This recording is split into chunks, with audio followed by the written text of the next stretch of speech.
Salve, salve pessoal, sejam todos muito bem-vindos a mais um episódio do Wesley Podcast. Peço encarecidamente que você deixe o seu like nesse episódio porque o YouTube entende que ele é relevante. E como eu disse já em alguns episódios aqui, infelizmente os nossos episódios não estão sendo tão recomendados pela plataforma porque pós-período pandêmico o algoritmo está impulsionando mais conteúdos polêmicos ou que envolvem política ou fofocas de uma maneira geral, e os conteúdos um pouco mais técnicos o YouTube não recomenda muito porque não tem tanta audiência interessada.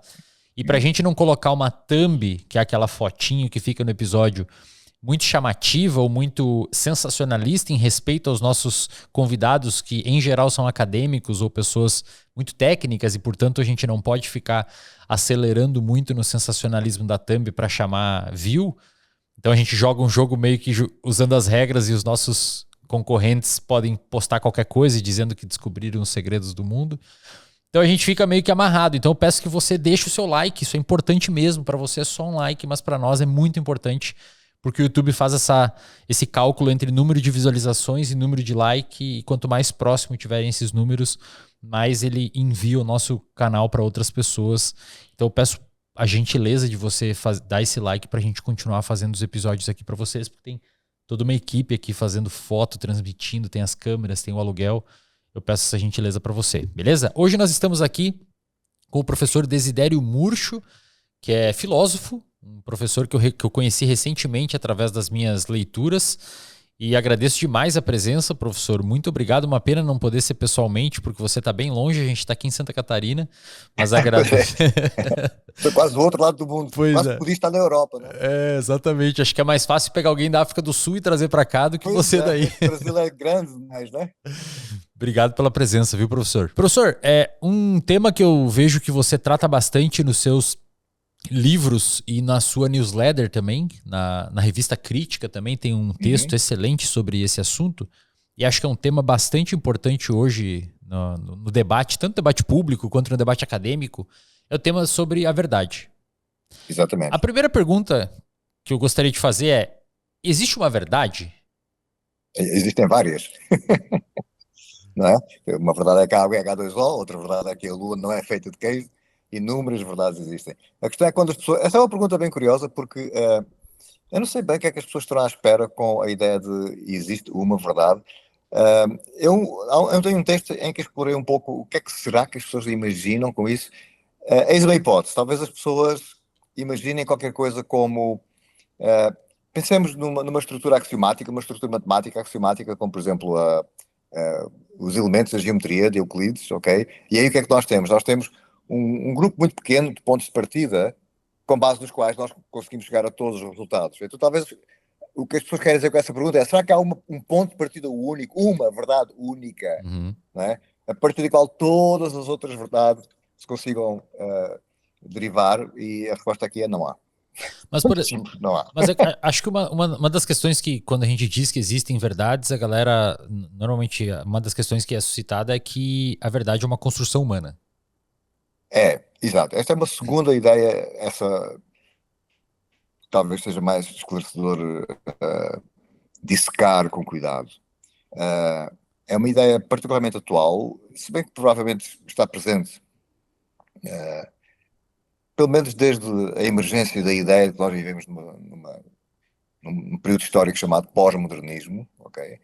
Mas que não é sequer uma novidade, porque foi uma ideia acalentada e cultivada na antiguidade grega pelos sofistas, um conjunto de pensadores de origem diversa que eram muitíssimo criticados por Platão e por Sócrates e por Aristóteles, mas que defendiam aproximadamente a mesma ideia. Portanto, a ideia não é nova, é uma ideia que remonta pelo menos à antiguidade grega.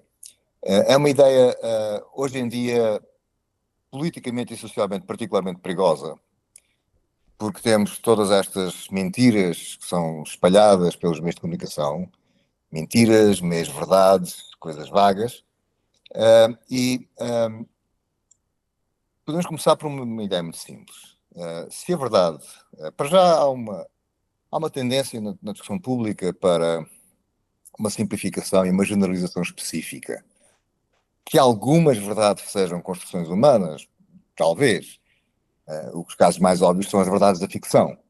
sei lá, é verdade que uma certa personagem chama-se Frodo no Senhor dos Anéis, e isso é uma construção de Tolkien, que escreveu e inventou a personagem, deu-lhe aquele nome. Portanto, neste caso, existe uma frase verdadeira que é aquela personagem chama-se Frodo, e isto é simplesmente uma construção de Tolkien. Portanto, em alguns casos é muito óbvio que isso é assim, não é? E mesmo nos casos de pessoas reais, a pessoa chama-se Paulo porque os pais lhe deram o nome Paulo. E, portanto, é verdadeiro que aquela pessoa se chama Paulo. Esta verdade é uma construção humana. Uhum. Mas se nós estivermos a pensar seriamente, infelizmente talvez, não sei se isso seria bom, se seria mau, mas infelizmente nem todas as verdades são construções humanas. Nesse caso, se todas as verdades fossem construções humanas, nós construiríamos a verdade de que todos somos ricos, felizes e cheios de bem-estar. E infelizmente isso não acontece. Há crianças neste momento morrendo à fome no mundo. Há pessoas neste momento sendo vítimas de exploração, de assédio, de violência. Portanto, é por propósito é que nós iríamos inventar essas verdades. E isto para não falar de doenças terríveis que provocam imenso sofrimento e que matam pessoas na flor da idade. Nada disso são construções humanas. Portanto, a ideia de que a verdade é uma construção humana é simplesmente uma mentira. Simplesmente. Eu acho que a galera normalmente, quando entra nesse debate de se a verdade é uma construção humana ou não, a impressão que dá é que eu não sei se o conceito de verdade é um conceito entendido diferente por quem argumenta que existe a verdade e verdades e quem diz que as verdades são construções humanas, mas claro, dizer que a água é H2O e que a lua não é feita de queijo é uma verdade. Uhum. Mas e quando a gente entra num campo, por exemplo, sobre qual seria o melhor sistema político, um Ok, liberal ou um mais socialista? Existe uma verdade nesse tipo de assunto? exato, exato. Não apenas no que respeita a questões políticas e sociais, mas também no que respeita a questões morais. Essa é uma maneira mais, digamos, moderada de defender essa posição de que a verdade é uma construção humana. Portanto, a pessoa pode ser mais moderada e a pessoa pode dizer, oh, no que respeita à física, realmente as verdades não são construções humanas, química, biologia, história, etc. Mas no que respeita à vida moral, falando amplamente, que vai incluir questões sociais, questões políticas, questões morais, no que respeita à vida moral, aí é uma construção humana. Uma vez mais, isto está errado, porque há uma incompreensão da natureza das normas e da relação das normas com os factos. A vida moral é, em grande parte, uma questão de nós estabelecermos e defendermos normas. A norma de que não devemos maltratar as pessoas só por serem negras, ou por serem mulheres, ou por serem uma minoria como as pessoas homossexuais.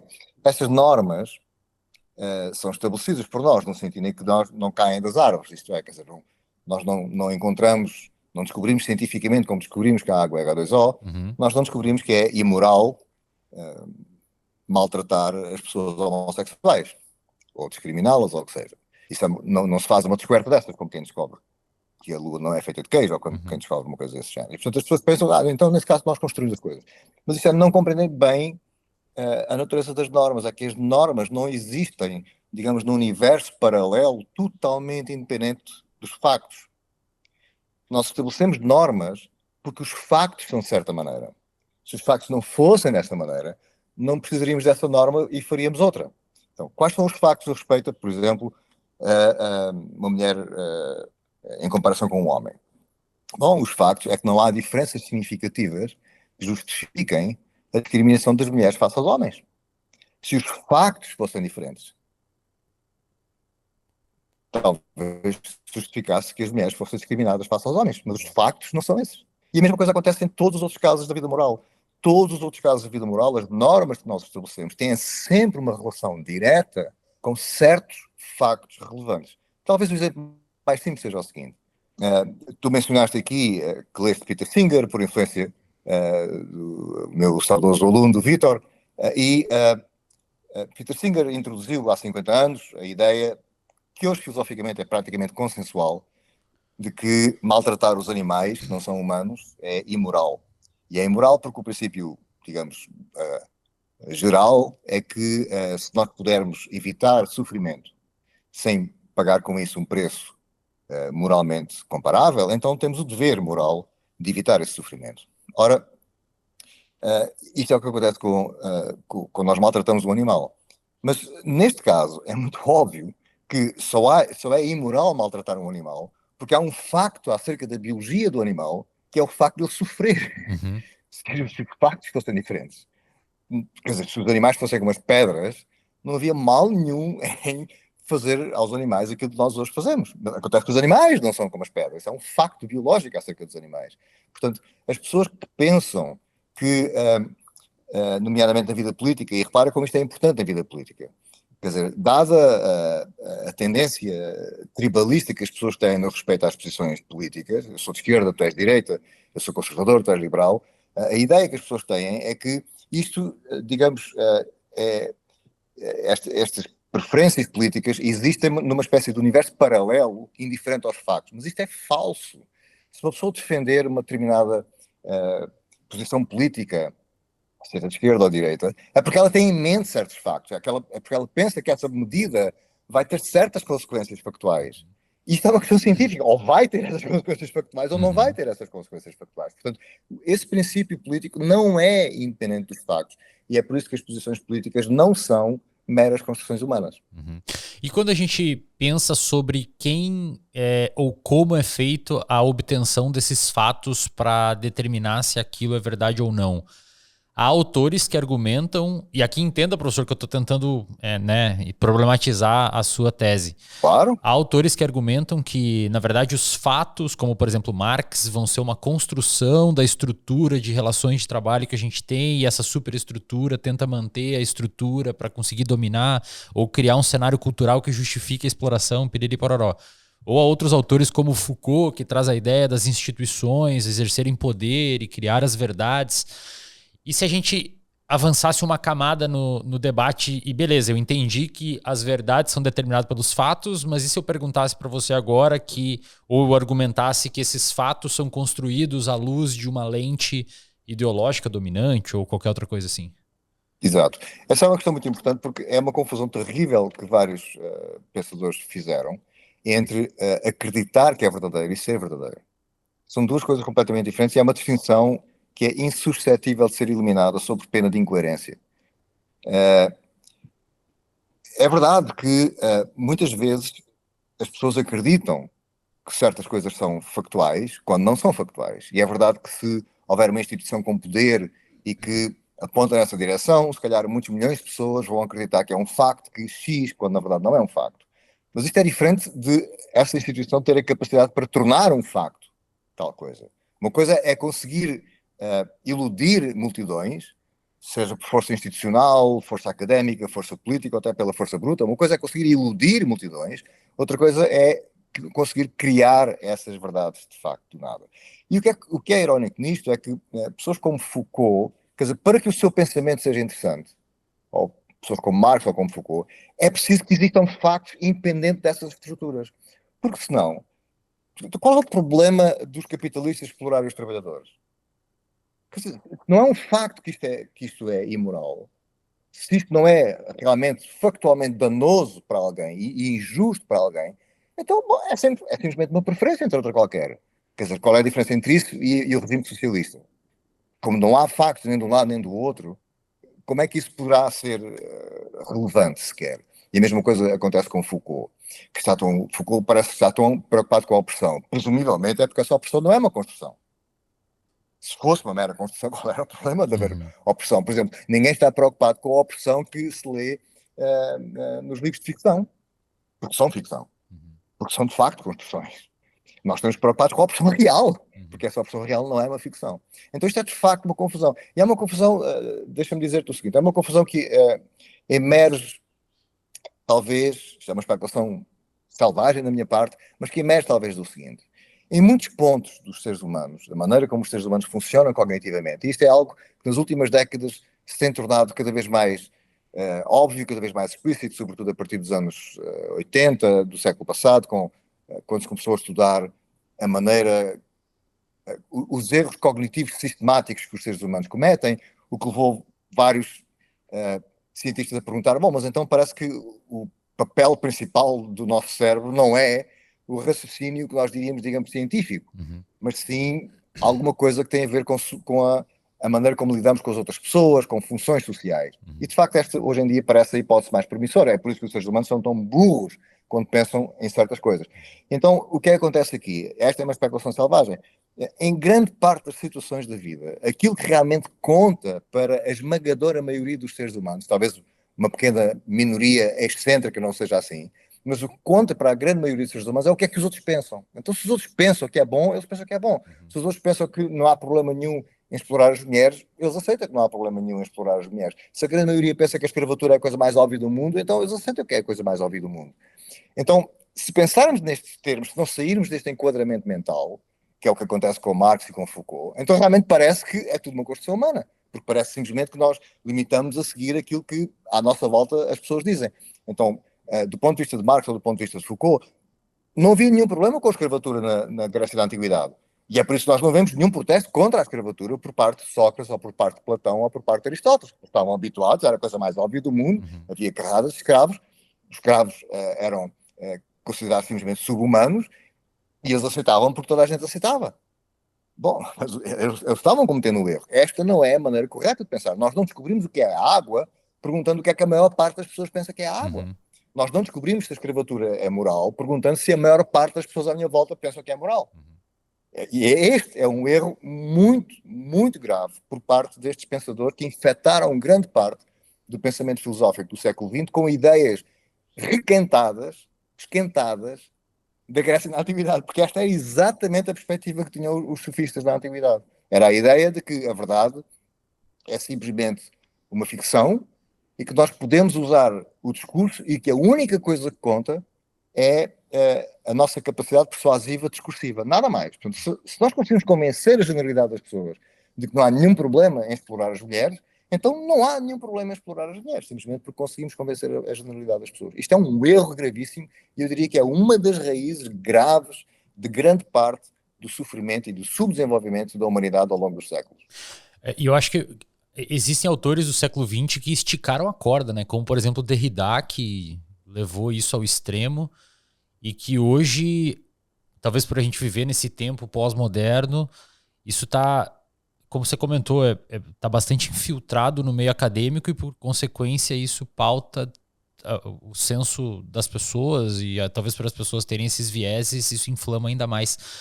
Parece que precisa ter um certo superpoder, professor, no momento atual, com redes sociais que influenciam muito esses vieses cognitivos das pessoas, para você conseguir pensar de uma forma um pouco mais impessoal e encontrar essa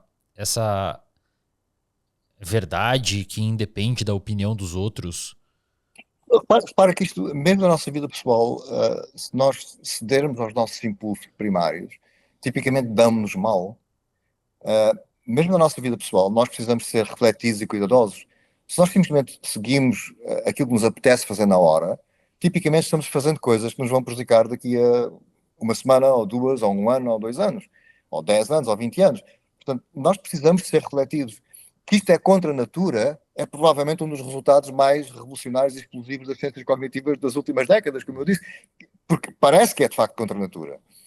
E talvez isso explique por que razão é que certas descobertas que são tão fundamentais para o bem-estar da humanidade, como se pensarmos na Revolução Científica do século XVIII, surgiram tão tarde. A Revolução Científica do século XVIII é aquilo que nos permite o grau de bem-estar que nós hoje temos nos países mais desenvolvidos e que é inigualável em toda a imensa história da humanidade. Quer dizer, nós temos uma civilização chinesa com 5.000 anos de civilização ininterruptos, em que só no último século alcançaram bem-estar quando as técnicas modernas da ciência, que resultam da ciência, foram aplicadas à agricultura e ao desenvolvimento social e económico.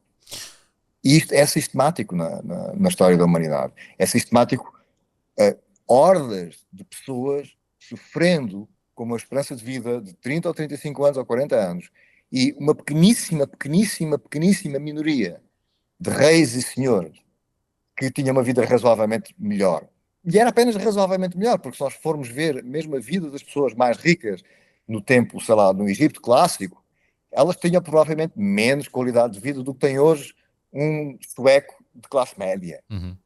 Então, o progresso que nós conseguimos retirar da ciência, com o conhecimento de nutrição, de medicina, de bem-estar, organização urbana, esgotos, higiene, todo este conhecimento que nós conseguimos retirar da ciência tem um impacto positivo inacreditável. Pergunta, como é que raio nós só descobrimos isto no século XVIII? No século XVII, em finais do século XVII, quando começa a Revolução Científica? Porque não antes? Bom, cá está, provavelmente porque o nosso cérebro não foi feito para isso. Não é? O nosso cérebro foi feito para outras coisas e, portanto, nós temos uma certa dificuldade em aplicar o cérebro para fazer física, matemática, filosofia bem feitas.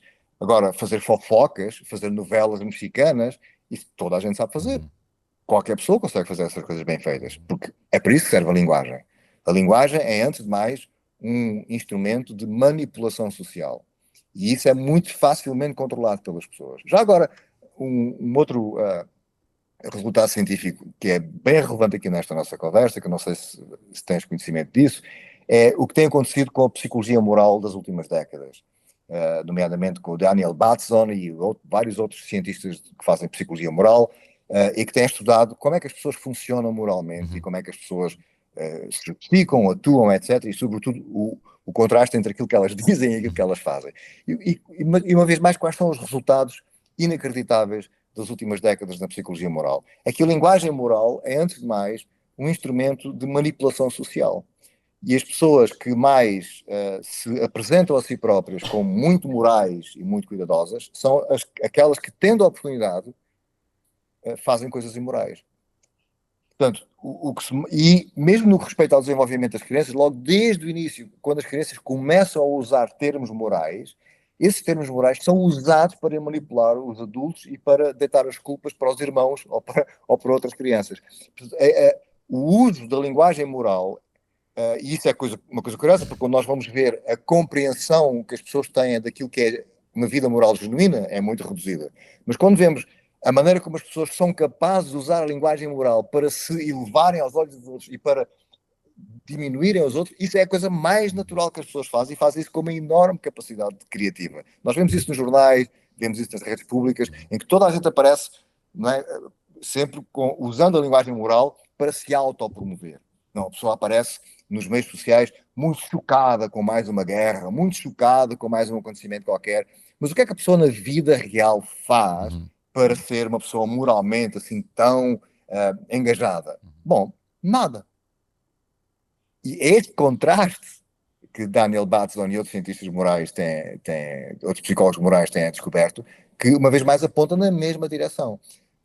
A própria linguagem da moralidade é, sobretudo, um instrumento de opressão social, um instrumento de manipulação social e não um instrumento para realmente descobrirmos o que é uma vida moral autêntica e o que é uma vida moral melhor e quais são os nossos deveres e quais são as nossas obrigações. Não é para isso que a linguagem da moral foi inventada. Ela foi inventada para nos autopromovermos e para termos mais um instrumento para bater na cabeça dos outros. Eu li um artigo do Jonathan Haidt sobre psicologia moral, que ele mostrou que as pessoas têm um julgamento moral inicialmente emocional e depois tentam justificar com a razão, né?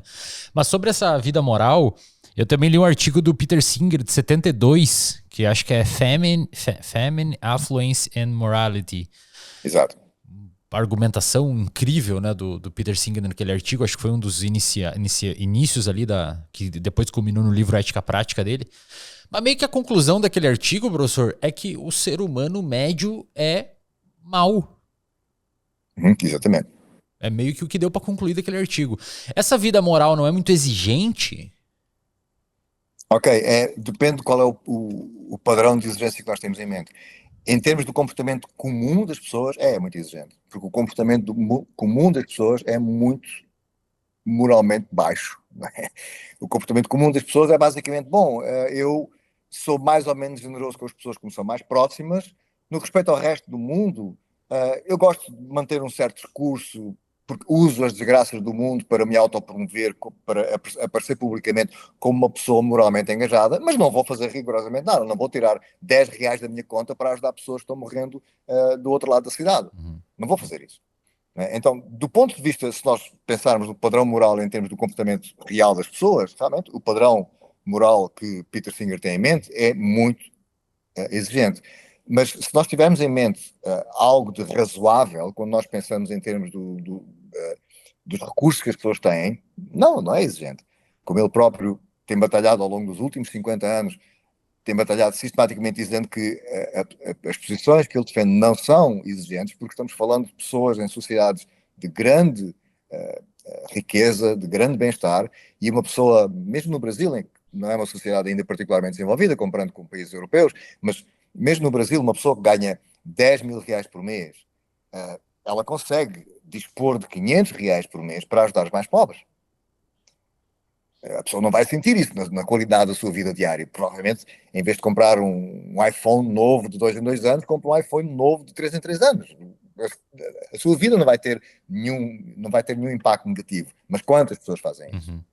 Quantas pessoas sequer pensam que ao não fazer isso estão de facto a ser imorais? Então, depende de qual é o padrão que tens aqui em mente. Mas agora deixa-me dizer uma coisa que também penso que é esclarecedora, que é o seguinte. Nós temos também tendência para ver as coisas de uma maneira muito binária, falsamente binária. É tudo ou nada. Quer dizer, ou a pessoa é moral ou a pessoa é imoral. Isso não é assim, é uma gradação. Quer dizer, a vida moral autêntica é extremamente difícil e poucos de nós conseguem ser moralmente tão íntegros quanto Peter Singer. Que é, eu já usei esta expressão uma vez um amigo meu perguntou-me se eu estava no gozo quando eu disse que Peter Singer era um santo moral. Não, eu não estou a gozar, ele é um santo moral. Agora, a vida moral é uma questão de grau. Nós conseguimos aproximar-nos mais daquilo que nós pensamos que é uma vida moral mais autêntica ou menos. Não é uma questão de ser moral ou imoral. Uhum. É uma questão de estarmos mais próximos disso ou menos próximos disso. E as pessoas comuns, as pessoas decentes comuns, fazem muitas coisas morais na sua vida. Ajudam as pessoas mais próximas, são carinhosas, são generosas. Quando um familiar adoece, a pessoa socorre, e às vezes até mesmo com estranhos.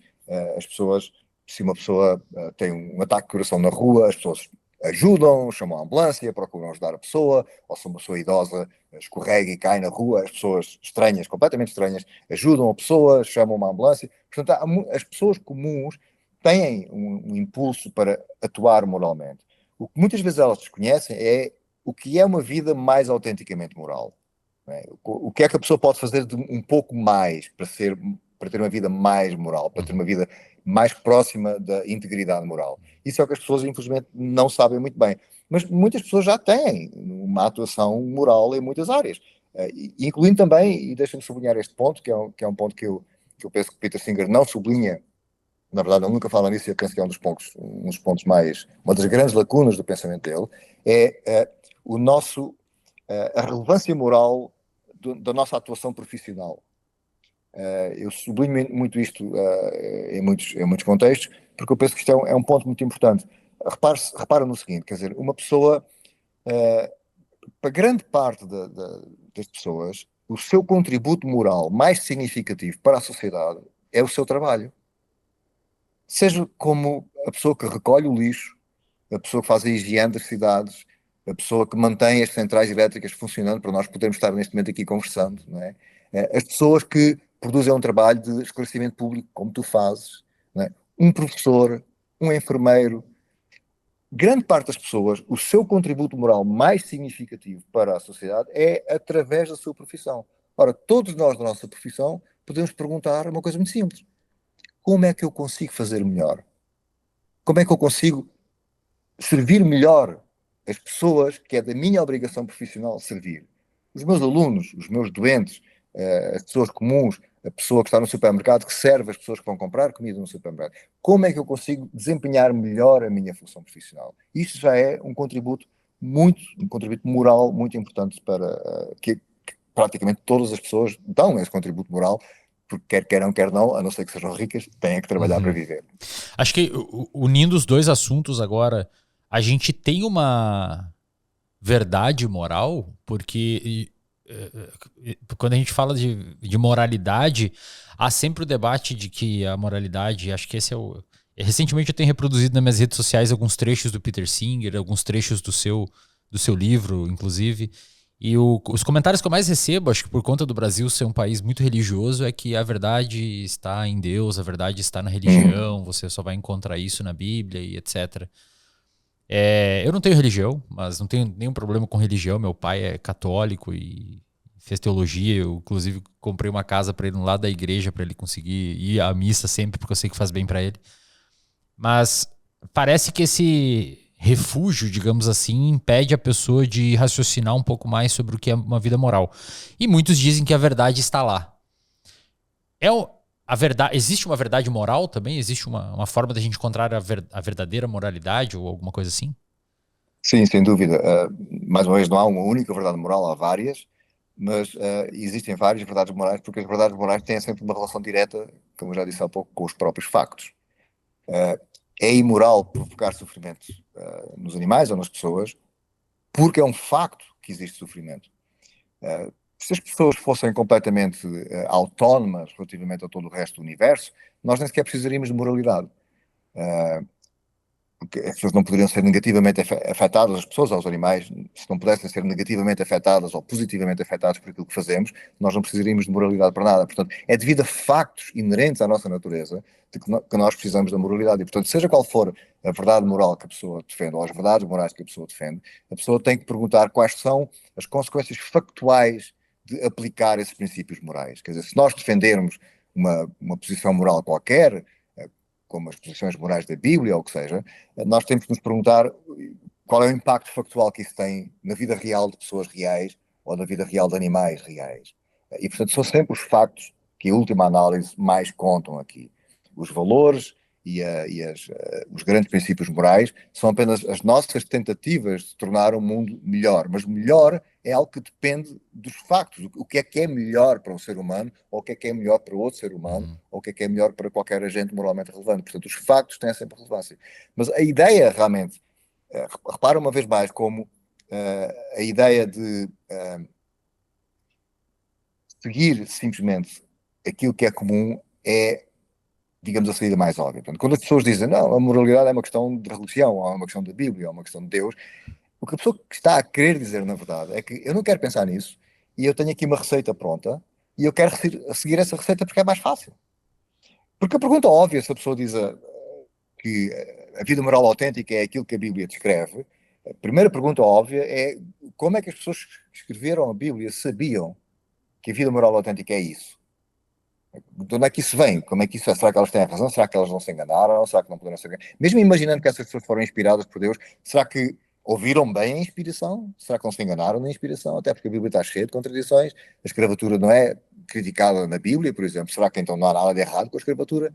A discriminação das mulheres é uma constante na Bíblia. Será que não há nada de errado na discriminação das mulheres? A discriminação dos homossexuais também é uma constante na Bíblia. Será que não há nada de errado em discriminar os homossexuais? Portanto, nós temos essa... Às vezes, parece-me que os seres humanos são como crianças que querem simplesmente que um paizinho lhes dê a receita pronta. E temos dificuldade em caminhar sobre os nossos próprios pés, em compreender que somos autónomos, que nós é que temos de pensar cuidadosamente nas coisas e concluir, com a ajuda dos outros, o que é que será melhor fazer. Essa é uma tendência muito comum, pensar que há qualquer coisa de, digamos, meramente comunitário ou social no respeito à vida moral. Isto é falso. Era bom que fosse verdadeiro, talvez, porque significa que, desde que todos nós concordássemos com um certo conjunto de princípios morais e obedecêssemos esses princípios morais, então tudo ficaria bem. Bom, infelizmente isso não é assim, quer dizer, se todos nós concordarmos que não há nada de errado em ter escravos, as coisas não ficam bem. De maneira nenhuma. Então não é uma questão apenas de concordância.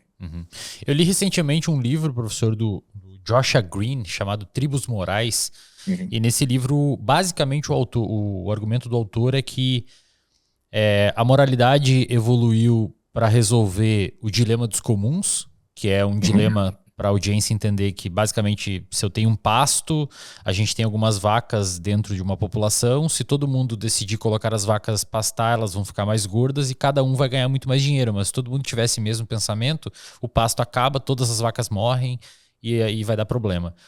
A moralidade, segundo o Joshua Green, evoluiu para resolver esse dilema. Então, quando a gente está lidando com eu versus nós, a moralidade automática, ela é relativamente suficiente para resolver os conflitos. Uhum. Mas quando eu estou lidando com nós versus eles, um outro pasto, essa moralidade automática já não é tão suficiente para resolver os conflitos e por isso, segundo ele, devido à globalização, imigração, etc., internet, a gente começou a ver novos pastos que estavam sendo habitados por tribos de morais diferentes que resolveram os seus dilemas dos comuns internos. Então, os muçulmanos resolveram lá, os cristãos resolveram, os ocidentais não sei o quê, até mesmo, sei lá, os veganos, os carnívoros. E a forma moral que a gente deveria utilizar nesses novos pastos, ele sugeriu que fosse uma espécie de metamoralidade que, na análise dele, seria o utilitarismo. Ok. Eu acho que os ismos em filosofia são particularmente perigosos. Na verdade, em toda a vida mental, toda a vida intelectual, os ismos são muito perigosos porque substituem em grande parte o pensamento. Mas no caso da vida moral é pior ainda, porque substituem o pensamento onde nós mais precisamos de pensar de maneira lúcida. Então eu acho disparate completo pensar que não sei o que é acerca do utilitarismo, porque eu acho que o utilitarismo é claramente falso, e toda a gente sabe que é claramente falso, só parece que algumas pessoas fingem que sabem que não é falso. Mas talvez venhamos a discutir isso daqui a pouco. Eu estou a ser um pouco exagerado ao dizer que é falso, ok? Mas é só para fazer as pessoas caírem da cadeira, as pessoas que nos estão a ouvir cair um bocadinho da cadeira. Mas talvez daqui a pouco nós Tá bom, falemos eu disso. volto no... Mas podemos voltar a isso. Mas voltando atrás ao caso de Green, ele está a ver mal o seguinte: nós nunca tivemos um equilíbrio moral. Ele está a ver bem o seguinte: ele está a ver, eu já vou explicar isto de uma outra maneira que torna as coisas mais fáceis para os nossos ouvintes. Ele está a ver bem a ideia de que em certos contextos mais simples, a maneira natural, normal que nós temos de ver a moralidade funciona razoavelmente bem. Okay?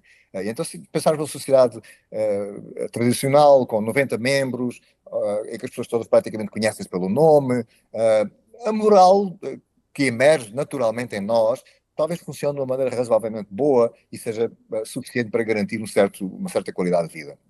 Mas o que ele está a ver mal é que os seres humanos nunca viveram isolados, em grupos.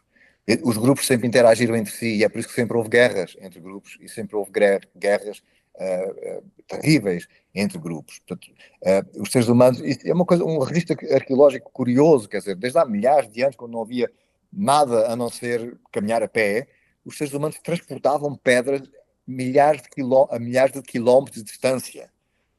O que significa que havia certas redes de comércio ainda antes de haver dinheiro ou antes de haver qualquer género de noção do que é comércio ou dinheiro, mas havia pessoas que aparentemente transportavam bens para milhares de quilómetros de distância, presumivelmente para trocar por outras coisas que as pessoas daqueles milhares de quilómetros de distância tinham e não tinham aquelas outras, e portanto já havia trocas, havia redes de troca. Portanto, os seres humanos nunca viveram, mesmo quando viviam em sociedades tradicionais, raramente estas sociedades tradicionais viviam, digamos, num paraíso de Rousseau, isoladas dos outros. O caso talvez até mais chocante seja o caso das ilhas do Pacífico. São ilhas, e nós podemos pensar, ok, então nesse caso temos uma sociedade tradicional de 90, 100, 150 pessoas vivendo numa ilha. Está tudo ok, estão numa ilha, como é que eles... Não, eles viajavam de ilha para se matar uns aos outros, era inacreditável, para fazer guerra. Pessoas que viviam em ilhas que eram relativamente abençoadas pela ecologia local, no sentido em que as condições de vida eram razoavelmente boas. Precisavam trabalhar talvez umas 3 ou 4 horas por dia para ter uma boa qualidade de vida. Davam-se ao trabalho viajar de ilha para matar outras pessoas e para fazer assassinas. Portanto, o Green não tem razão aqui neste ponto, não é? Portanto, não é só porque hoje em dia temos a globalização e os transportes e esta coisa toda que temos um problema e que precisamos de uma meta-moralidade ou uma coisa qualquer. Não é só por causa disso. Sempre tivemos esse problema. Este é um primeiro ponto. O segundo ponto, e é aqui que eu penso que talvez isto seja esclarecedor para os teus ouvintes. O que Green quer dizer é o seguinte: há diferentes níveis da vida moral. Há mais alguns que eu não vou falar aqui para simplificar as coisas, mas há um nível moral que é muito evidente para todas as pessoas, e depois há um outro nível moral superior a esse, que é muito menos evidente e talvez seja quase ininteligível para a generalidade das pessoas. O nível moral que é muito inteligente para que é muito inteligível e óbvio para todas as pessoas é o nível moral do tit for tat, que é pagar da mesma moeda, que é esse nível moral em que somos uma sociedade tradicional, temos 90 pessoas e temos aqui uns pastos, e se nós todos começarmos a explorar os pastos de uma maneira egoísta, vamos ficar todos pior, porque às tantas os pastos esgotam, o gado morre e passamos todos fome. Portanto, nós temos que encontrar uma maneira de cooperar uns com os outros para que, ok, um dia vou lá eu com as minhas vacas, no outro dia vais tu, no outro dia vais tu, e arranjamos aqui uma maneira qualquer de ficarmos todos, de cooperarmos uns com os outros. Portanto, o nível da cooperação, que é aquilo que, por vezes, a palavra justiça, no seu sentido mais restrito, quer dizer, é um género de pensamento moral que toda a gente compreende bem, que é, eu ajudo a pessoa deve-me ajudar a mim. Não é? Eu devo ajudar a pessoa porque ela já me ajudou a mim. Isto é completamente óbvio para qualquer pessoa que eu conheça. Até mesmo uma pessoa analfabeta e tal, ela já tem noção disso, né? Exato, não tem nada a ver com isso. Mesmo crianças compreendem isso. O tit for tat, mesmo as crianças compreendem isso. Deste-me isto, agora eu dou-te de seguida. Portanto, esta coisa do tit for tat, do pagar na mesma moeda, que é basicamente a ideia da cooperação, é um conceito que toda a gente compreende. Não, que eu saiba, talvez só algumas pessoas assim mais especiais não entendam, mas a generalidade das pessoas compreende muito bem este nível da cooperação. Agora, o problema deste nível da vida moral são dois problemas. Em primeiro lugar, a partir do momento em que nós temos um sistema de cooperação, nós temos o problema do parasita. O que é o problema do parasita? O problema do parasita é a pessoa que simula cooperar com os outros para receber deles a cooperação, mas é muito esperto e consegue não cooperar de facto com os outros, apesar de simular que coopera. E, portanto, ele recebe os benefícios da cooperação, mas ele não coopera. Portanto, a partir do momento em que nós temos um sistema de cooperação, nós temos imediatamente o problema da vigilância. Nós temos de vigilar, ao contrário do que Foucault dizia, nem toda a vigilância é negativa, ok? Ele é tolo ao pensar isto. A partir do momento em que temos um sistema de vigilância, uma vez que os seres humanos não são bons selvagens de Rousseau, se fossem, não precisávamos de um sistema de vigilância, ok? Porque ninguém iria aproveitar um sistema de cooperação para explorar. Mas a partir do momento em que temos um sistema de cooperação, algumas pessoas têm a tentação, talvez até a maioria, têm a tentação de usar o sistema de cooperação para que os outros cooperem com eles, mas eles não cooperam em troca. Portanto, precisamos daqui imediatamente ter um sistema qualquer que diminua este problema. Resolvê-lo completamente é impossível, provavelmente, sobretudo em sociedades extremamente complexas. Mas pelo menos diminuir drasticamente a possibilidade de alguém não cooperar com os outros e receber os frutos da cooperação alheia. Portanto, este é o primeiro ponto muito importante. E isto, uma vez mais, é um ponto que toda a gente compreende. Este segundo ponto, as pessoas têm um pouco mais de dificuldade em compreender, porque há uma tendência, e isso vê-se também no caso do pensamento de Marx e de outros pensadores um pouco descuidados, há uma tendência para pensar que é uma coisa que tem talvez raiz em Rousseau, não sei, mas há uma tendência para pensar que se nós organizássemos as coisas muito bem, o explorador desapareceria por si, desapareceria por natureza, digamos. Isso é uma coisa completamente idiota. Os exploradores não desaparecem por si. O que acontece é que nós temos que ter as instituições e as vigilâncias cuidadosamente pensadas para que o explorador não consiga explorar tanto quanto ele gostaria. Provavelmente nunca vamos ser capazes de eliminar completamente o explorador, tal como nós não somos capazes de eliminar completamente os homicidas. A ideia é simplesmente baixar drasticamente a probabilidade de haver homicidas, baixar drasticamente o número de homicidas. E é tudo o que nós conseguimos fazer. Este é um primeiro ponto. Okay? E aqui já temos uma ilusão, que é a ilusão de nós pensarmos, se conseguirmos aqui uns pozinhos mágicos com uma sociedade especial, a exploração acaba.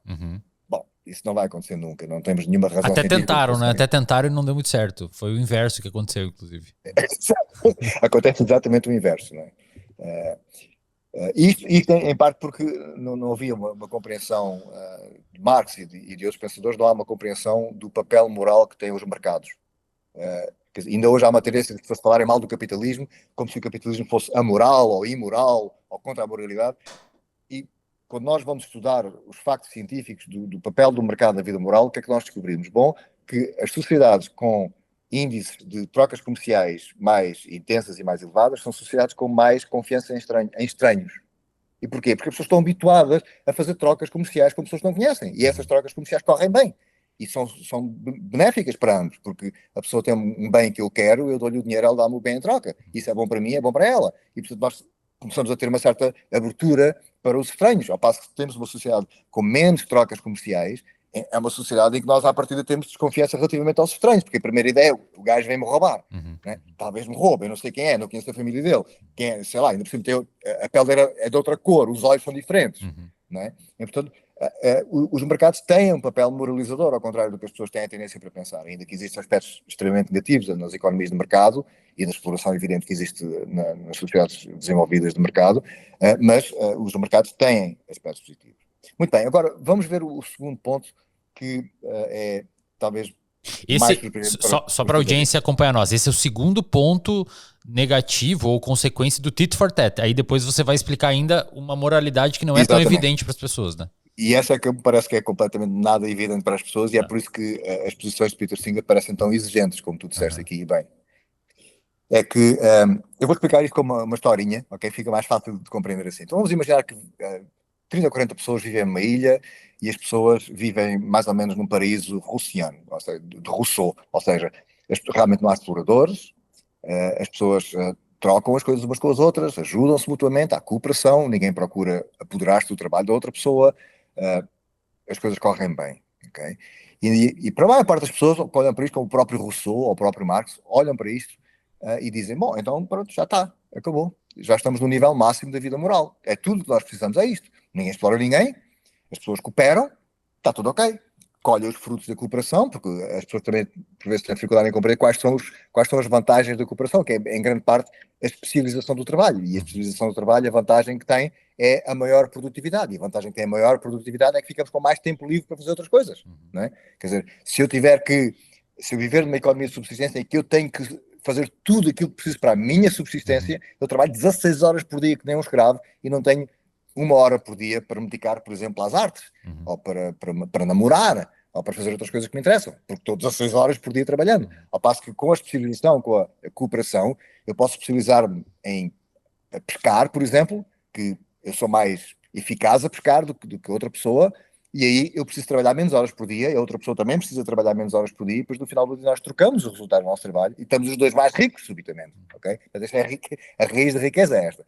Agora vamos imaginar que tudo corre bem, é uma sociedade relativamente rica neste sentido, porque colhe os frutos da cooperação, portanto trabalham relativamente poucas horas por dia, o resto do tempo dedicam-se a melhorar talvez as suas casas, a limpar a aldeia, a contar histórias, fazer arte, namorar, fazer coisas que lhes interessam, brincar com as crianças, as coisas que dão sabor à vida, não é? Então parece que está tudo bem. E a questão é que não está tudo bem ainda. E isto só se torna manifesto quando nós pensarmos no seguinte, ok, então vamos imaginar que um dia nasce uma criança deficiente e os pais morrem num acidente no dia seguinte. Agora, temos uma criança com uma deficiência profunda, ela nunca vai poder dar um contributo à sociedade para que nós possamos cooperar com ela. Não faz sentido cooperar com ela, porque ela não consegue cooperar de volta. Mas o que é que nós diríamos se a sociedade não cuidar dessa criança com carinho e com amor? Que não é uma sociedade na qual queiramos viver. O que é que falta então na sociedade anterior? Falta um aspecto importante da vida moral, que é a generosidade. Que eu conheço, curiosamente, um dos poucos filósofos que pensou um pouco sobre a generosidade foi Aristóteles, na Ética Nicomaqueia. A generosidade é um conceito muito importante da vida moral, porque é aquele ponto em que a vida moral vai além do mero tit for tat. Ora, o que é que há de incompreensível na generosidade? É uma coisa curiosa. O que há de incompreensível na generosidade é que é um custo sem benefício. No tit for tat eu tenho um custo. Quer dizer, eu coopero com outra, isso é um custo, mas eu tenho um benefício, que é a outra pessoa depois coopera comigo. Mas quando eu ajudo uma criança deficiente, eu tenho um custo. Mas qual é a contrapartida? O que é que eu ganho com isso? Bom, talvez nada, o prazer, material, né? Talvez o prazer subjetivo. Exatamente. Agora, esse ponto que tu trouxeste aqui, que é sempre o ponto que aparece sempre que eu falo disto, introduz então a diferença entre o altruísmo moral e o altruísmo psicológico. O altruísmo psicológico toda a gente entende. É por isso que, assim que eu falo nisto, as pessoas falam como tu disseste. Bom, a pessoa sente uma certa satisfação psicológica. Claro, claro que sente, porque nós estamos, como outros mamíferos, nós temos certos impulsos psicológicos para gostar de coisinhas pequenas. Toda a gente gosta. Gatinho pequeno é uma maravilha, um cãozinho, um cachorrinho pequenino, um bebezinho, criança. Todos nós, do ponto de vista biológico, natural, temos uma certa empatia e um certo interesse nos mais pequenos, nos mais fracos, não é? É uma coisa natural. Mas há uma diferença entre o altruísmo moral, que é simplesmente quando nós tratamos bem, porque isso psicologicamente para nós é compensador, o que significa que é um custo que nos dá um certo ganho, que é um ganho psicológico, do altruísmo moral. O altruísmo moral não tem nada a ver com haver essa compensação. Porque se por acaso, por uma razão qualquer, a pessoa não sente essa compensação, mas a pessoa é capaz de raciocinar e pensar que tem essa obrigação moral à mesma. Claro, o ideal é Ou a quando as duas criança mora em coisas outro se fundem. país, né? A criança mora em outro país e aí você não sente esse benefício de. Exatamente. Que é o que acontece exatamente hoje em dia, não é? Quer dizer, em Moçambique é um dos países mais pobres do mundo hoje em dia, em que morrem milhares de pessoas, milhares de crianças à fome por dia. As pessoas não sabem disso, não querem saber porque não sentem essa empatia. Portanto, este é o ponto, este é o ápice da vida moral. O ápice da vida moral é compreender que há vários pontos da vida moral em que nós temos custos sem ter benefícios. E é exatamente o que acontece no respeito à ética dos animais. Quer dizer, a ideia de nós uh, nos limitarmos a nós próprios, não ter o prazer de comer carne ou peixe, porque estamos preocupados com o sofrimento de vacas, porcos ou peixes, que não vão retribuir o nosso sacrifício. Isto é quase ininteligível para a generalidade das pessoas. No entanto, e isto é um aspecto curioso, há poucos consensos em filosofia, mas na ética filosófica é praticamente um consenso hoje em dia, quer dizer, há poucas vozes dissidentes, é praticamente um consenso em filosofia hoje em dia de que a maneira como nas sociedades modernas os animais para a alimentação são tratados é imoral. Isto é praticamente consensual hoje em dia. Mas isto custa a compreender porque precisamente, quer dizer, se eu tratar bem um porco, ele não vai tratar bem de volta. Quer dizer, se eu não fizer sofrer um porco porque eu não o mato para comer, ele não vai fazer nada de bem em troca. Portanto, é só um custo que eu tenho, não tenho um benefício. Pois é, mas isto é o nível superior da moralidade, é o nível da generosidade, que é a ideia de nós sermos quase que queremos ter um mundo mais bonito, mesmo que não seja mais bonito para nós, mas é mais bonito para alguém, é melhor para alguém, mesmo que não seja melhor para mim. Para mim é relativamente indiferente se os peixes morrem ou se não morrem, ou as vacas, não tem nada a ver com as vacas. Nem sequer as vejo, a gente não as vê, a gente só vai ao supermercado e já vê o bife, não é? Portanto, não faz diferença nenhuma para nós, pessoalmente. Mas o nível superior da moralidade é quando nós nos importamos não apenas com aquilo que sentimos psicologicamente, portanto, vamos além daquele altruísmo psicológico, e cultivamos o altruísmo genuinamente moral, que não é meramente psicológico. E este segundo ponto é o ponto, agora voltando então atrás, é o ponto em que as ideias, para nós compreendermos como funciona a moralidade, se nós não compreendermos este terceiro ponto, que o segundo ponto é aquele problema da exploração, este é o terceiro ponto, que é o ponto da generosidade, enquanto nós não compreendermos este terceiro ponto, nós não temos sequer uma visão clara, uma visão lúcida do que é que nós queremos para a nossa sociedade. Grande parte dos pensadores supostamente morais e políticos, o que eles querem é simplesmente a cooperação e a ideia de que se nós mexermos aqui certas coisinhas mágicas, a cooperação fica perfeita e a sociedade é um paraíso. E isto é terrível, porque eles ainda nem sequer entenderam estes dois problemas cruciais, o problema do explorador e o problema, alguns entenderam mal o problema do explorador, como é o caso de Marx, em alguns pontos mal, noutros pontos bem, e o segundo problema, que é o terceiro questão, que é a questão da generosidade, que são duas das questões mais fundamentais para nós conseguirmos sociedades melhores. Perfeito, perfeito. Quantos por cento, se você tivesse que chutar, você acha que tem noção, consciência, nível de consciência sobre essa vida moral mais elevada que seria essa moralidade altruísta sem esperar o efeito psicológico de troca? Eu não sei, fazendo uma inferência a partir dos estudos do Daniel Batson, eu diria que talvez 20% da população, ainda que não o saiba explicitamente, compreenderia se nós lhe explicássemos. Não, mas que sabem explicitamente, você tem mais ou menos uma ideia? Explicitamente não faço a mínima ideia. Um número, Porque mesmo, 3%, meios, 5%? é que a dificuldade é que mesmo nos meios filosóficos isto está muito, muito baralhado hoje em dia. Entendi. Poucos dos meus colegas que trabalham em filosofia moral têm esta visão clara das coisas. Muitos procuram ainda, de alguma maneira, fazer a quadratura do círculo, ou seja, tentam compreender a totalidade da moralidade apenas com os recursos daquilo que eu chamo o nível zero da moralidade, que é o nível da mera cooperação.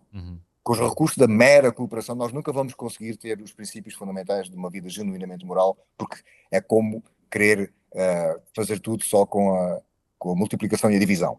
Quer dizer, não funciona. Nós precisamos das outras operações para fazer matemática, não há maneira nenhuma de fazer isso. Então é por isso que eu penso que isto, neste caso é um caso de falta de informação. Os psicólogos morais que trabalham com a vida moral das pessoas.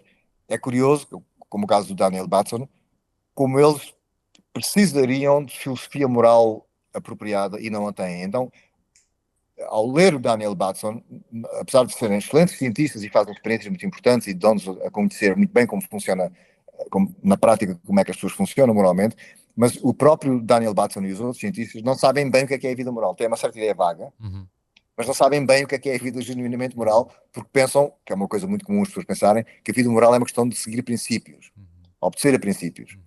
É mais ou menos como se fosse a pessoa obedecer às leis, digamos assim, né? A vida moral não tem nada a ver com seguir princípios, a vida moral tem a ver com a generosidade e com a cooperação. Que isto não são princípios, é simplesmente fazer coisas reais no mundo real, não tem nada a ver com seguir princípios. Então, temos muito ainda que fazer no respeito ao progresso moral. Pois é. E assim, professor, você comentou antes do utilitarismo, né? Essa explicação que você acabou de dar me remete bastante aos argumentos do Peter Singer no Ética Prática. E o Peter Singer, salvo engano, se considera um utilitarista. Talvez de utilitarista de preferências, acho que é uma subdivisão, não sei exatamente como é que chama, pelo que eu entendi do livro dele.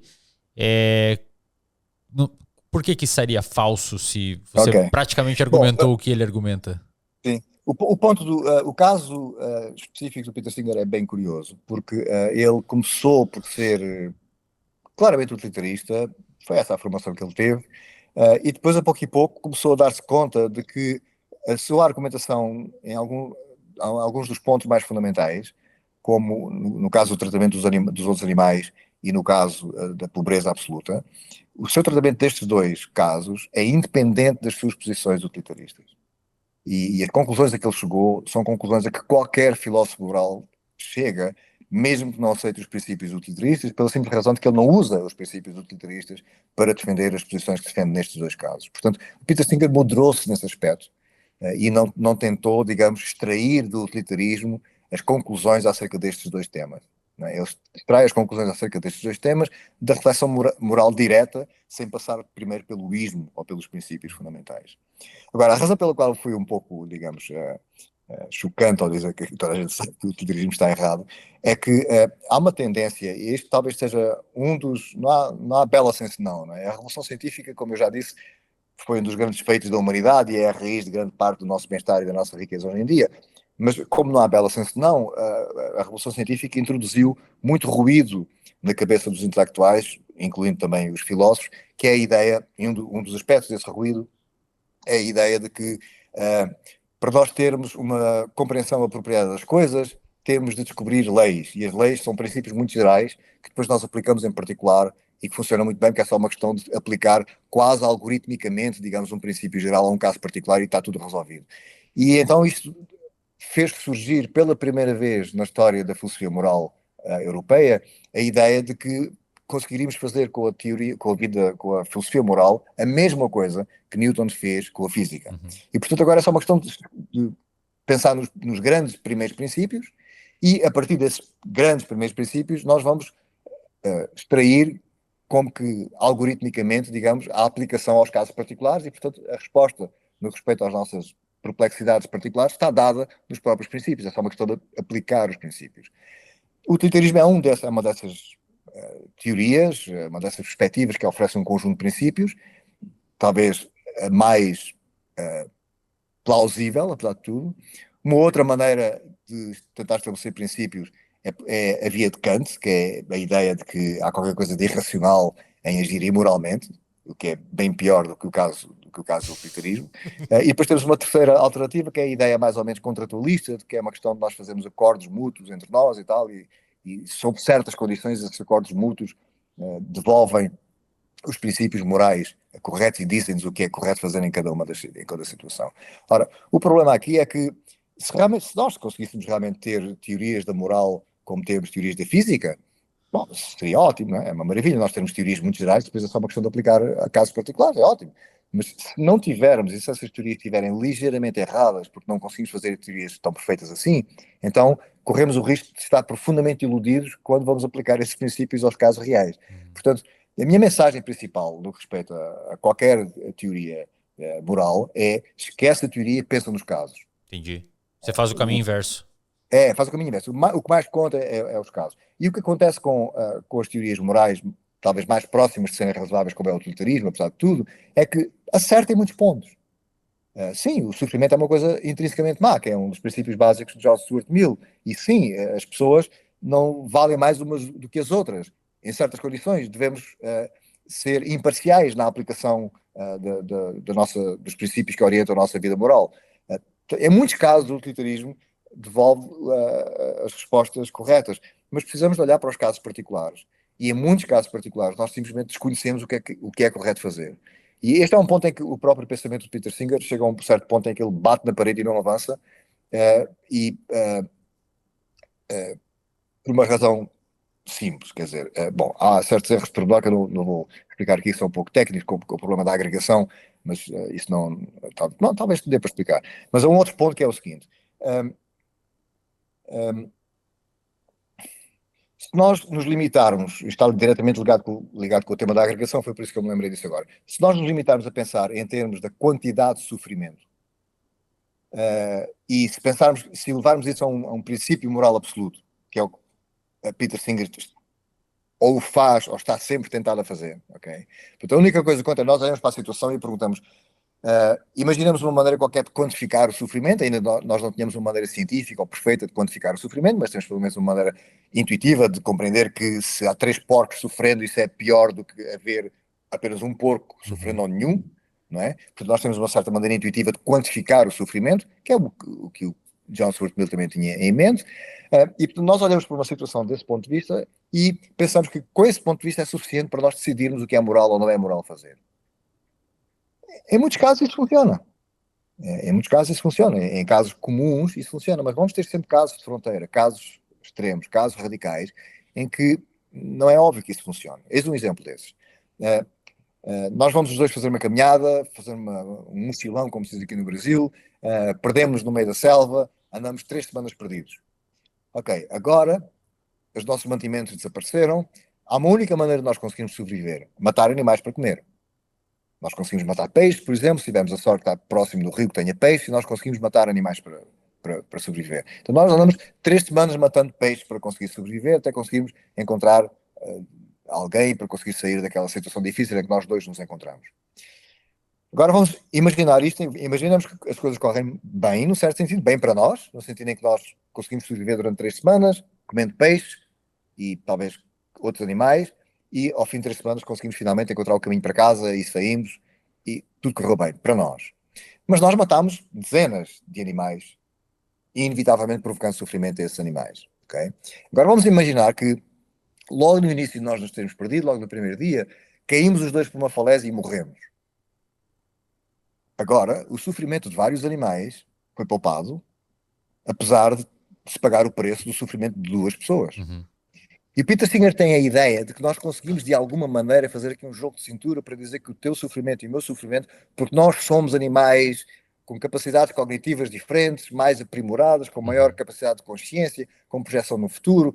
Ele procura aqui vários jogos de cintura para explicar por que razão é que o sofrimento destas 2 pessoas não seria compensado pela ausência de sofrimento das centenas ou dezenas de peixes que nós consumimos. Isto é simplesmente falso.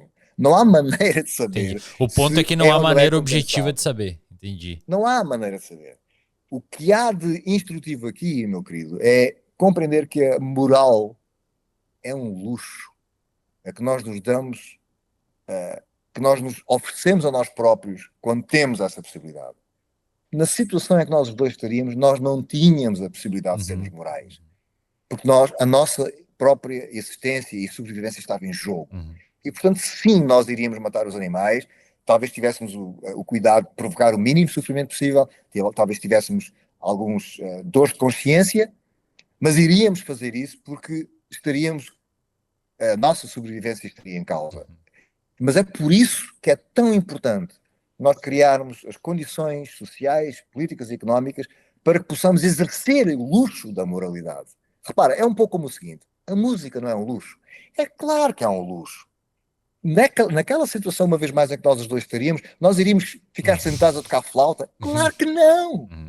Nós estávamos preocupados em sair dali, nós estávamos passando fome, passando sede, nós estávamos cansados, talvez feridos, com frio, Fazer música, nem pensar, isso não nos aconteceria, nós não iríamos sentar-nos à beira de uma árvore escrevendo um poema, não é? Porque essas coisas são luxos, e os luxos não é para desprezar, os luxos são para acarinhar. A moral é um luxo ao qual nós podemos dar-nos a nós próprios esse luxo em certas condições, mas é gratificante. É maravilhoso nós construirmos um mundo em que nos podemos dar ao luxo de ser morais.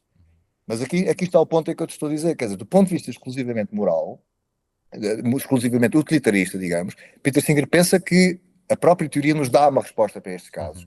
É aqui que eu discordo dele. Eu penso que a teoria não nos dá uma resposta nestes casos e que se desse, provavelmente seria uma resposta errada de qualquer maneira.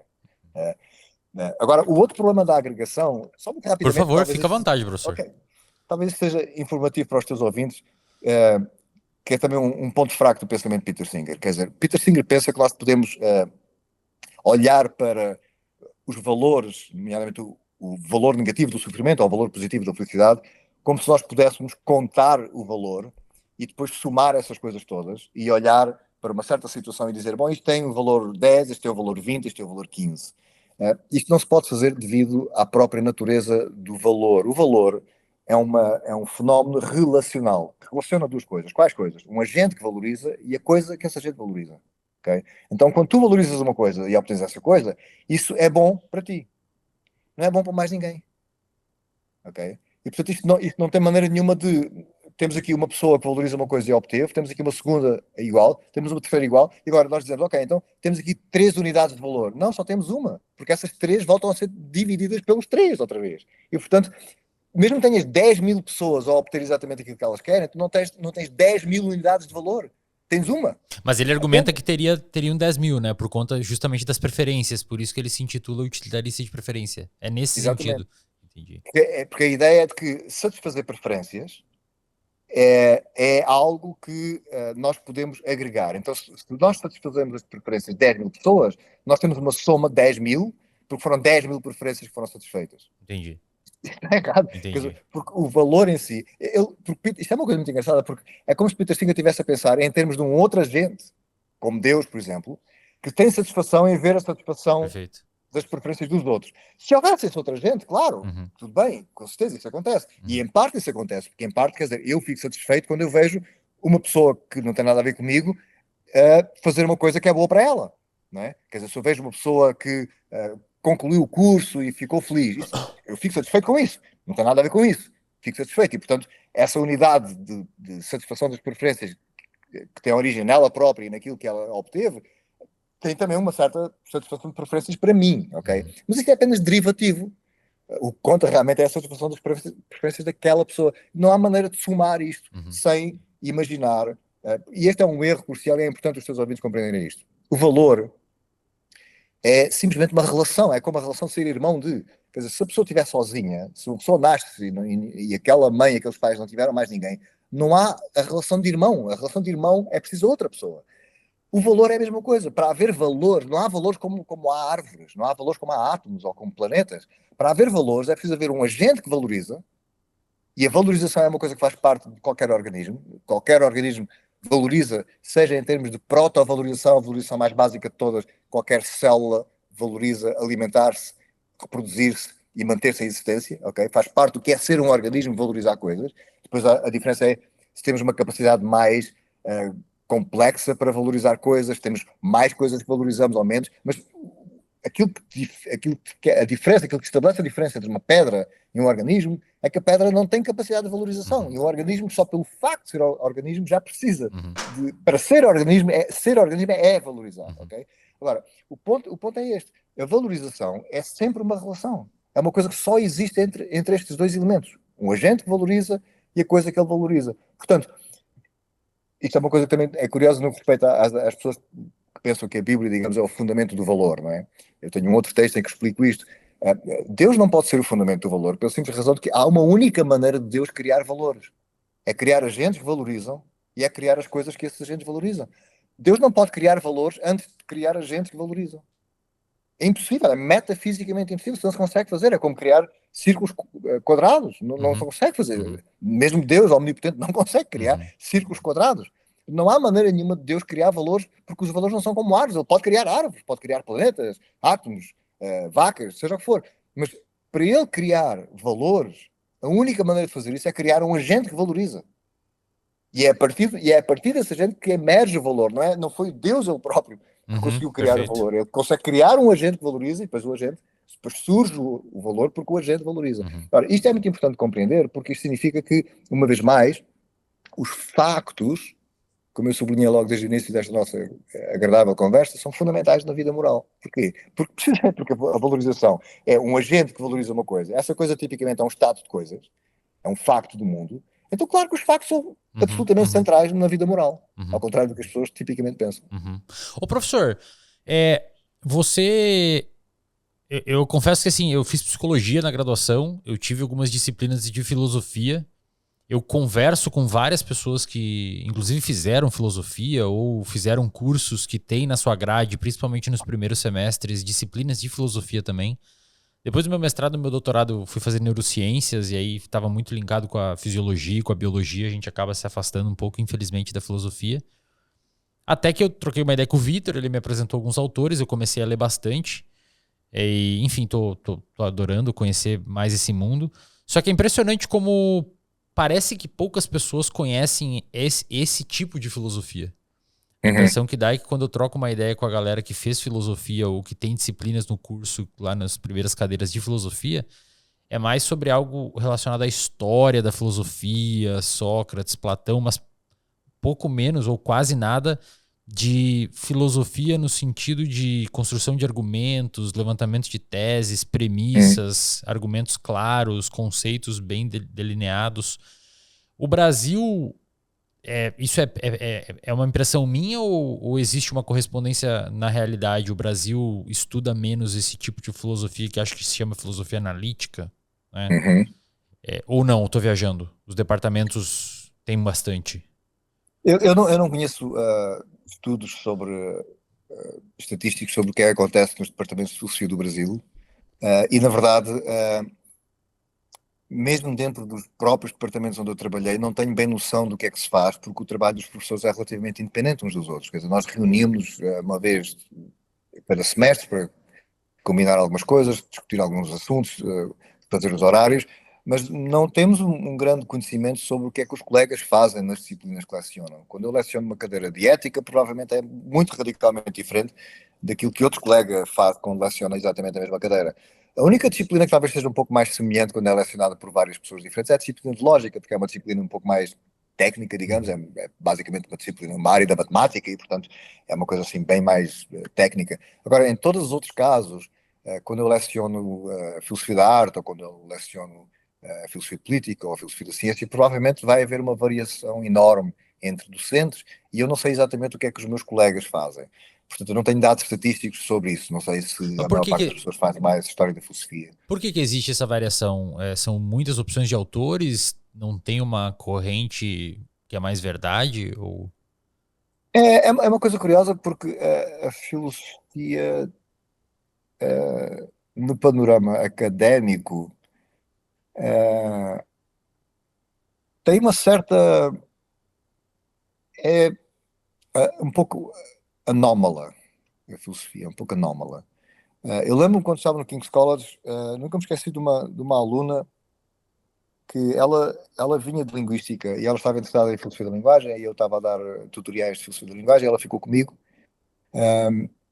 E eu comecei a ver que ela estava assim a achar tudo aquilo muito esquisito e pedi para ela ser, não é, sincera e o que é que ela achava daquilo e ela disse-me que achava aquilo a coisa mais ridícula do mundo porque ninguém sabia nada. Quer dizer, havia a teoria A e a teoria B, a teoria C, depois este argumento para cima, este argumento para baixo, e depois esta objeção, e depois não sei o quê, e que ela achava aquilo completamente um enfadonho, porque ela estava a fazer linguística e ela queria saber coisas sobre a linguagem, saber coisas cientificamente sobre a linguagem. Não estava nada interessada em opiniões mais ou menos aleatórias de outras pessoas. E que nós em filosofia passávamos a vida a discutir opiniões mais ou menos aleatórias de outras pessoas, mais ou menos como na Folha de São Paulo. Aquilo chocou-me na altura, quando ela disse aquilo, que eu tinha uma visão bastante mais académica da filosofia do que tenho hoje, digamos assim, porque essa é a prática da filosofia. A prática da filosofia é, em grande parte, meras opiniões que que são sancionadas porque a pessoa está na universidade, mas são meras opiniões, mais ou menos como as opiniões que nós lemos na Folha de São Paulo. Isso é academicamente anómalo, como tu sabes, quer dizer, tu não vais fazer um curso de psicologia e o professor simplesmente tem opiniões, ou vais fazer um doutoramento em física e o professor simplesmente tem opiniões. Isto é uma coisa muito bizarra, as opiniões não têm lugar ali, não é? Não quer dizer que não haja certas perspectivas, a tendência para ver as coisas de uma certa maneira em vez de outra, mas não é basicamente uma questão de opiniões. Mas a filosofia, academicamente, tem sido nos últimos séculos, em grande parte, uma questão de opiniões, mais ou menos arbitrárias. Agora, precisamente devido a essa situação, ou penso eu que talvez seja devido a essa situação, deu-se, digamos, uma bifurcação nos estilos de fazer filosofia entre a filosofia do continente europeu e a filosofia mais feita nas Ilhas Britânicas e depois, mais tarde, nos Estados Unidos. E é essa bifurcação que deu origem depois a essa diferença entre a filosofia chamada analítica e a filosofia chamada continental, porque a palavra continental é uma coisa que os britânicos usam relativamente ao continente europeu. Se bem que esta caracterização não é inteiramente correta, porque uma raiz importante da filosofia analítica nasceu no continente europeu, nomeadamente na Alemanha e na Áustria.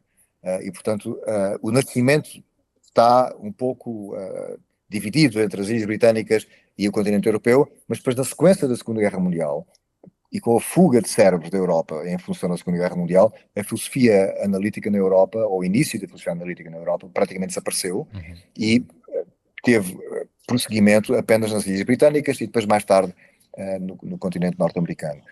E isso deu origem a essa bifurcação. Eu não penso que essa bifurcação teria ocorrido, se não fosse este aspecto que já estava a falar antes, que é o aspecto mais ou menos opinativo da filosofia, porque pensa bem, isto não aconteceu na química, quer dizer, não há uma química continental e uma química analítica. Você fala assim, ou é científica ou não é científica, é a mesma química, não é? É a mesma matemática, é a mesma física, a mesma psicologia. Então porquê isso com a filosofia? Em parte por causa desta questão opinativa, que é uma coisa que eu, na altura, quando a minha aluna me falou nisso, eu achei aquilo um bocado esquisito, mas hoje eu compreendo melhor o que é que ela quer dizer.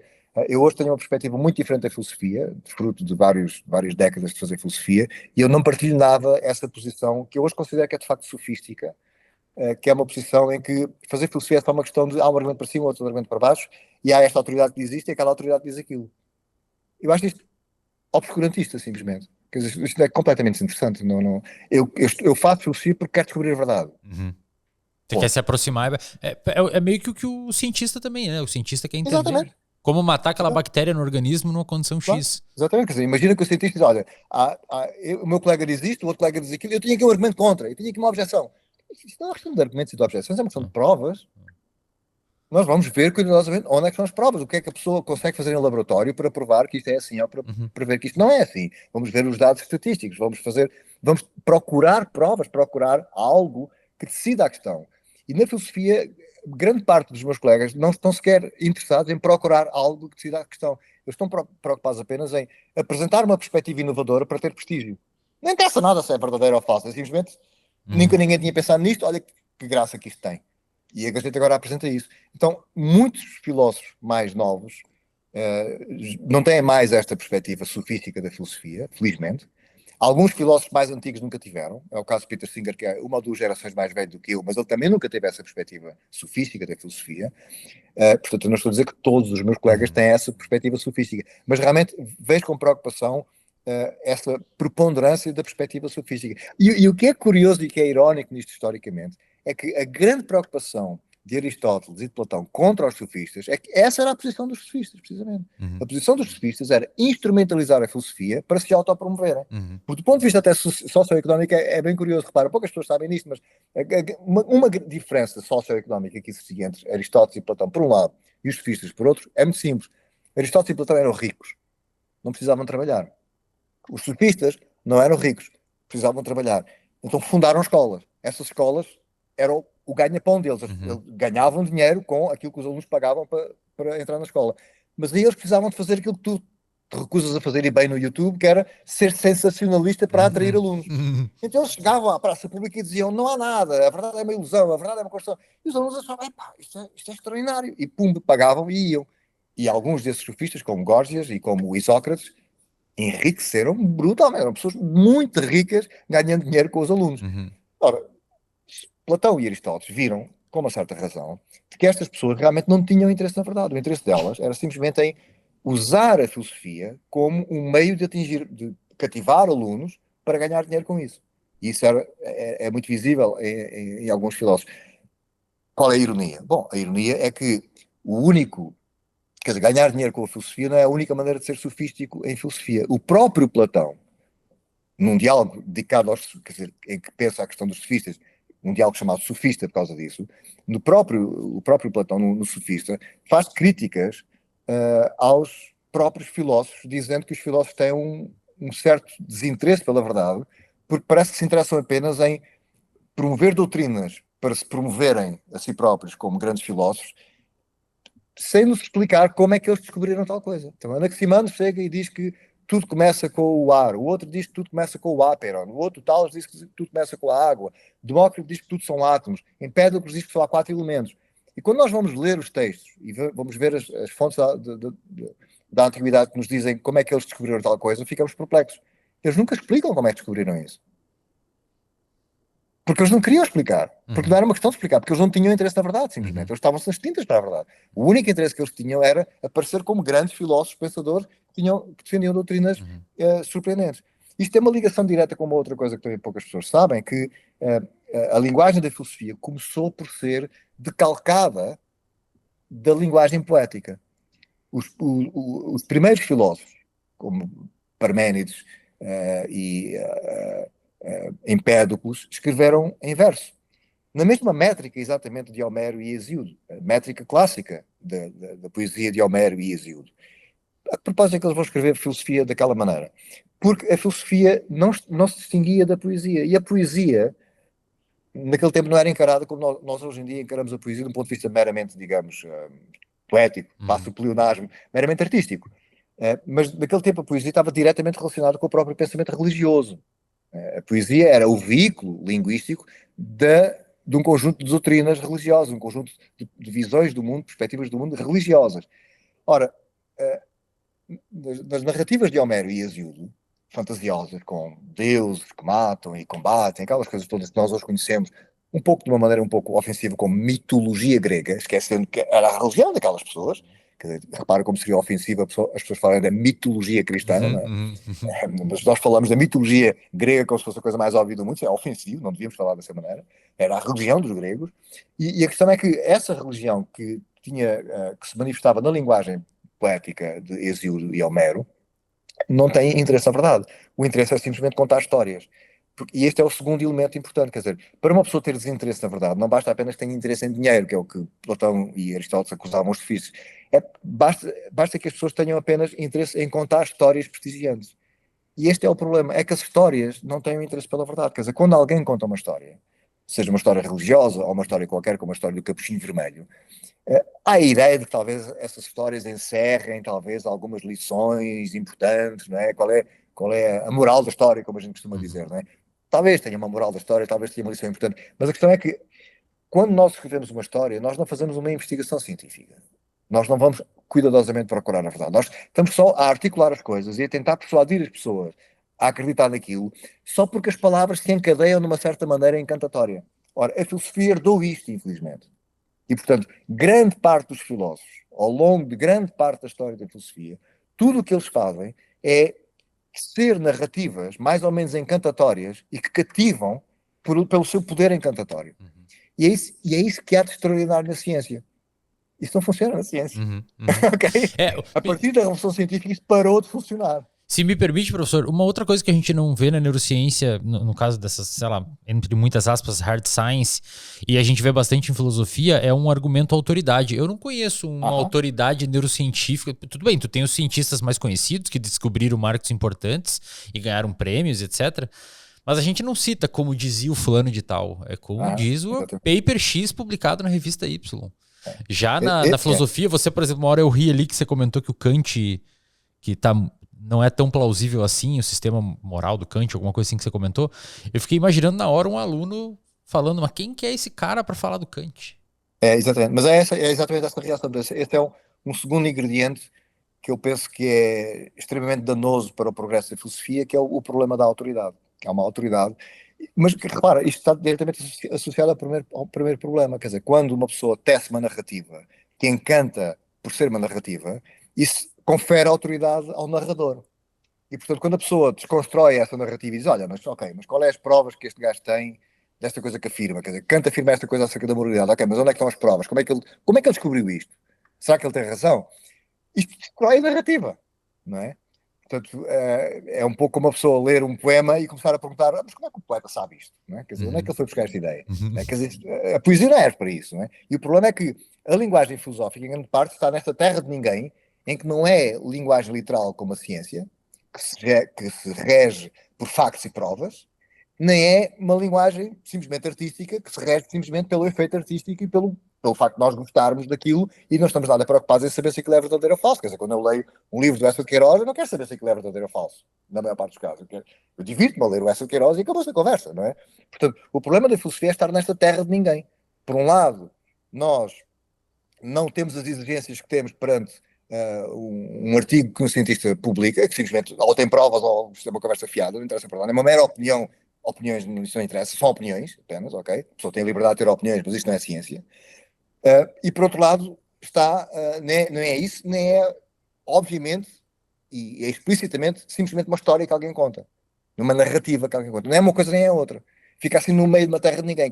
Quando nós começamos a pressionar as coisas à procura de provas, as pessoas dizem, não, isto é uma perspectiva. Fogem para o lado da narrativa. Quando nós começamos a dizer, bom, mas está uma narrativa, é uma mera opinião, não quero saber disso. As pessoas dizem, não, não, não. A filosofia tem interesse pela verdade. Bom, decida só uma coisa ou outra. Não há maneira de fazer esse jogo aqui, que é um jogo que confunde. É um jogo que não permite o progresso. E eu lamento dizê-lo, mas eu penso que uma parte significativa dos livros que são publicados e que os estudantes leem de introdução às várias áreas da filosofia tem esta característica, autoridade e narrativas. Quer dizer, é raro o autor ter aquela preocupação. Eu próprio era assim. Eu fui assim durante décadas, porque é essa a formação que nós recebemos. Eu era assim. Primeiro é uma questão de perspectivas. Há esta teoria e há aquela. Há esta objeção e aquela contra-objeção. E depois há esta resposta à objeção. E há este argumento e há aquele argumento e há aquele argumento e aquele argumento. Só mais tarde é que eu comecei a perguntar, para lá, mas eu estou a falar de coisas reais? Isso não pode ser só uma questão de argumento para cima, argumento para baixo. Que tolice é esta? Não é? E aí realmente eu comecei a ver que há qualquer coisa de estruturalmente errado na maneira como grande parte dos livros de filosofia são escritos, porque é como se nós estivéssemos a escrever um pouco sobre a história da arte. Não é? Porque a história da arte é assim, quer dizer, o Michelangelo fez de uma maneira, o Dalí fez de outra, o Picasso fez de outra, e nós descrevemos mais ou menos as ideias deles, e o contexto em que viveram, e o lugar que aquilo tem relativamente às outras, à história da arte, não é? A diferença que introduziu. Ok, mas a filosofia supostamente deveria ser acerca de coisas reais, acerca de verdades, de descoberta de verdade, de verdades morais, verdades de metafísica, verdades de teoria do conhecimento, e não simplesmente meras narrativas. Então, realmente, a filosofia está com um problema, digamos, de identidade. Eu penso que esse problema está a ser resolvido. Grande parte das gerações mais novas não tem mais essa perspectiva da filosofia, tem uma perspectiva, eu chamo isso a perspectiva construtora e esclarecedora da filosofia. Portanto, o nosso objetivo é esclarecer e ser construtivo. O que significa o quê? Bom, quando há um problema que nós não temos resposta, formular muito bem o problema, ver quais são as dificuldades e para aí. Em vez de estarmos simplesmente a especular, especulações vazias em cima de especulações vazias não conduz a nada. Quer dizer, já agora vou-te contar uma anedota. Espero que aches graça e que os teus ouvintes achem graça. É uma anedota que é a seguinte. É um carinha do ensino médio que estava super apaixonado por aquela menina lá bonita, né? Todos nós temos aquela paixão, não é? Quando temos 16 anos, tem aquela paixão, aquela, nossa, que menina bonita. E depois, o menino era muito tímido, ele estava cheio de vergonha de falar com ela, pedir ela para sair, e aí foi falar com o pai, não é? E disse ao pai, olha, isso é uma loucura completa, estamos no final do ano letivo, para a semana não há mais aulas, nunca mais vou ver a menina na vida, o que é que eu vou fazer? Mas porquê é que não convidas ela para ir jantar, para ir pegar um cineminha? E ele, porque vai ser uma desgraça, pai, vai ser uma desgraça, porque vai chegar aquele momento em que eu sou muito tímido, fico sem assunto e ela vai pensar que eu sou um idiota chapado, porque eu fico em silêncio e não sou capaz de falar nada. E ele, não, filho, eu também era assim como tu, mas eu resolvi o problema. Isto é o seguinte, há 3 assuntos que tu falas com ela e que não tem problema nenhum. O primeiro assunto é comida, tu perguntas o que é que ela gosta de comer, se ela gosta de pizza, qualquer coisa. Esse é o primeiro assunto, ela dá logo uma conversa, que ela diz o que é que gosta de comer, o que é que não gosta. O segundo assunto é a família, tu perguntas se ela tem irmãos, se não tem irmãos, coisa assim. O terceiro assunto, que esse é inesgotável, filho. Filosofia, ué. Filosofia nunca mais acaba o assunto. Ficas a noite toda a conversar com ela. E ele, ok, satisfeito, foi pedir à menina para sair, a menina, para surpresa dele, aceitou, achou muita graça. Sim, vamos pegar o cineminha, depois assim vamos jantar. E assim foi. Correu tudo bem. chega a hora de jantar, eles estão conversando, até que cai aquele silêncio subitamente. Ele estava com medo de cair, né? Cai aquele silêncio, ele ainda fica calado, ele fica calado. Depois lembra, espera lá, qual eram os assuntos que o meu pai falou? Ok, comida. Gostas de pizza? E ela responde, não. E eu, poxa, este assunto não deu nada, né? Ahm, Tens irmãos? E ela, não. E eu, mal. Só falta um assunto, né? Ok, filosofia. Que pergunta é que eu faço? Se tivesses irmãos, achas que eles gostariam de pizza? Estás a ver que é uma pergunta filosófica? É acerca de duas coisas que não sabes e perguntas uma e uma terceira. Estás a ver? A grande parte da filosofia mal feita consiste nisto. Ok? A gente não sabe A, especulamos, talvez seja B. Também não sabemos B, especulamos, talvez seja C. E depois perguntamos acerca de um pormenor técnico. Isto é completamente vazio, isto não leva a nada nenhum. Quer dizer, isto o que conta na filosofia construtiva e esclarecedora é nós esclarecermos bem o problema A que nós não sabemos resolver. Okay, está aqui o esclarecimento, está aqui os factos positivos, o que é que nós podemos dizer de construtivo e de esclarecedor. Provavelmente grande parte disso, dos avanços viram da ciência de qualquer maneira, vamos esperar, vamos ajudar os nossos colegas cientistas a preparar o terreno e esperamos. Não precisamos estar a fazer uma especulação acerca da letra H quando nós não sabemos nada acerca da letra A. E isso é o que eu acho que é uma maneira mais ou menos obscurantista de fazer filosofia. Eu dou-me um exemplo concreto só para não estar a falar assim no vazio. Um dos filósofos que eu mais admiro e foi uma das pessoas que mais me influenciou quando cheguei à filosofia foi Thomas Nagel. Já está muito velhinho e tenho pena nunca o ter conhecido pessoalmente, mas foi um filósofo que me apaixonou pela maneira, pelo estilo e pela frontalidade com que ele enfrentava as questões e pela maneira bastante pouco usual na filosofia como ele enfrentava as questões. Mas Thomas Nagel, no respeito à chamada filosofia da mente, é um pouco culpado disto que eu estou aqui a dizer. Quer dizer, ele batalhou durante décadas, na verdade, durante toda a sua carreira, a favor da ideia de que há qualquer coisa de inerentemente misterioso na consciência e que a ciência nunca conseguirá descobrir o que é a consciência. E batalhou com inúmeros pormenores e exemplos e objeções e conversa, que eu acho que é conversa fiada, basicamente. Ok, nós não sabemos hoje cientificamente o que é a consciência. O dever como filósofo é tentar esclarecer as coisas para ajudar os cientistas cognitivos a descobrir o que é a consciência, A se for fazer boas possível descobrir o que é a perguntas, né? A consciência. fazer boas perguntas. O cientista não consegue fazer boas Exatamente. perguntas. Fazer as boas perguntas, fazer as clarificações conceptuais necessárias, Exato. das quais os cientistas Exato. precisam para fazer bem ciência, isso ajuda aos cientistas. Agora, estar aqui a batalhar ainda antes dos cientistas terem conseguido explicar ou tentar explicar o que é a consciência, e estar já a batalhar lá na letra H, que nunca vamos conseguir descobrir o que é consciência, porque há aqui esta coisa fundamental que eu descobri e que prova que não podemos nunca saber cientificamente o que é consciência, isto não leva a lado nenhum. E depois corre o risco, que é aquilo que vai acontecer daqui a umas décadas, vamos descobrir o que é consciência, e as pessoas dizem, pois o Thomas Nagel estava enganado. E olha que tem bons estudos avançando na área do que é de construtos para explicar a consciência devido ao avanço da tecnologia hoje em dia. Exatamente. E capacidade computacional com inteligência artificial Exatamente. e tal. Provavelmente ele vai tomar uma invertida aí nos 10 anos. Exatamente, sem dúvida. Eu não tenho atropelou. dúvidas disso, entende? E isto tem acontecido sistematicamente ao longo da ciência, ao longo da história da filosofia e o desenvolvimento da ciência. Tem acontecido sistematicamente. Ô, professor, para a gente ir para os finais aqui, eu tenho duas perguntas que dois amigos pediram para fazer. A primeira pergunta é relacionada a esse conceito de verdade que a gente está conversando, e eu confesso que acho que eu até deveria ter feito antes, mas para não deixar passar. Por exemplo, a gente poderia dizer que existem números? Boa questão. É uma verdade que existem números? Ou a gente construiu essa ideia? Ou existem números? Não sei se tem muito a ver com esse tema. Sim, tem a ver no seguinte sentido. Uma descoberta importante acerca da verdade foi feita por Platão. Quer dizer, Platão foi o primeiro filósofo que se deu conta de que a pergunta o que é a verdade tem uma resposta trivial. E a resposta à pergunta o que é a verdade é uma característica, uma propriedade, um atributo, como quisermos falar, de afirmações.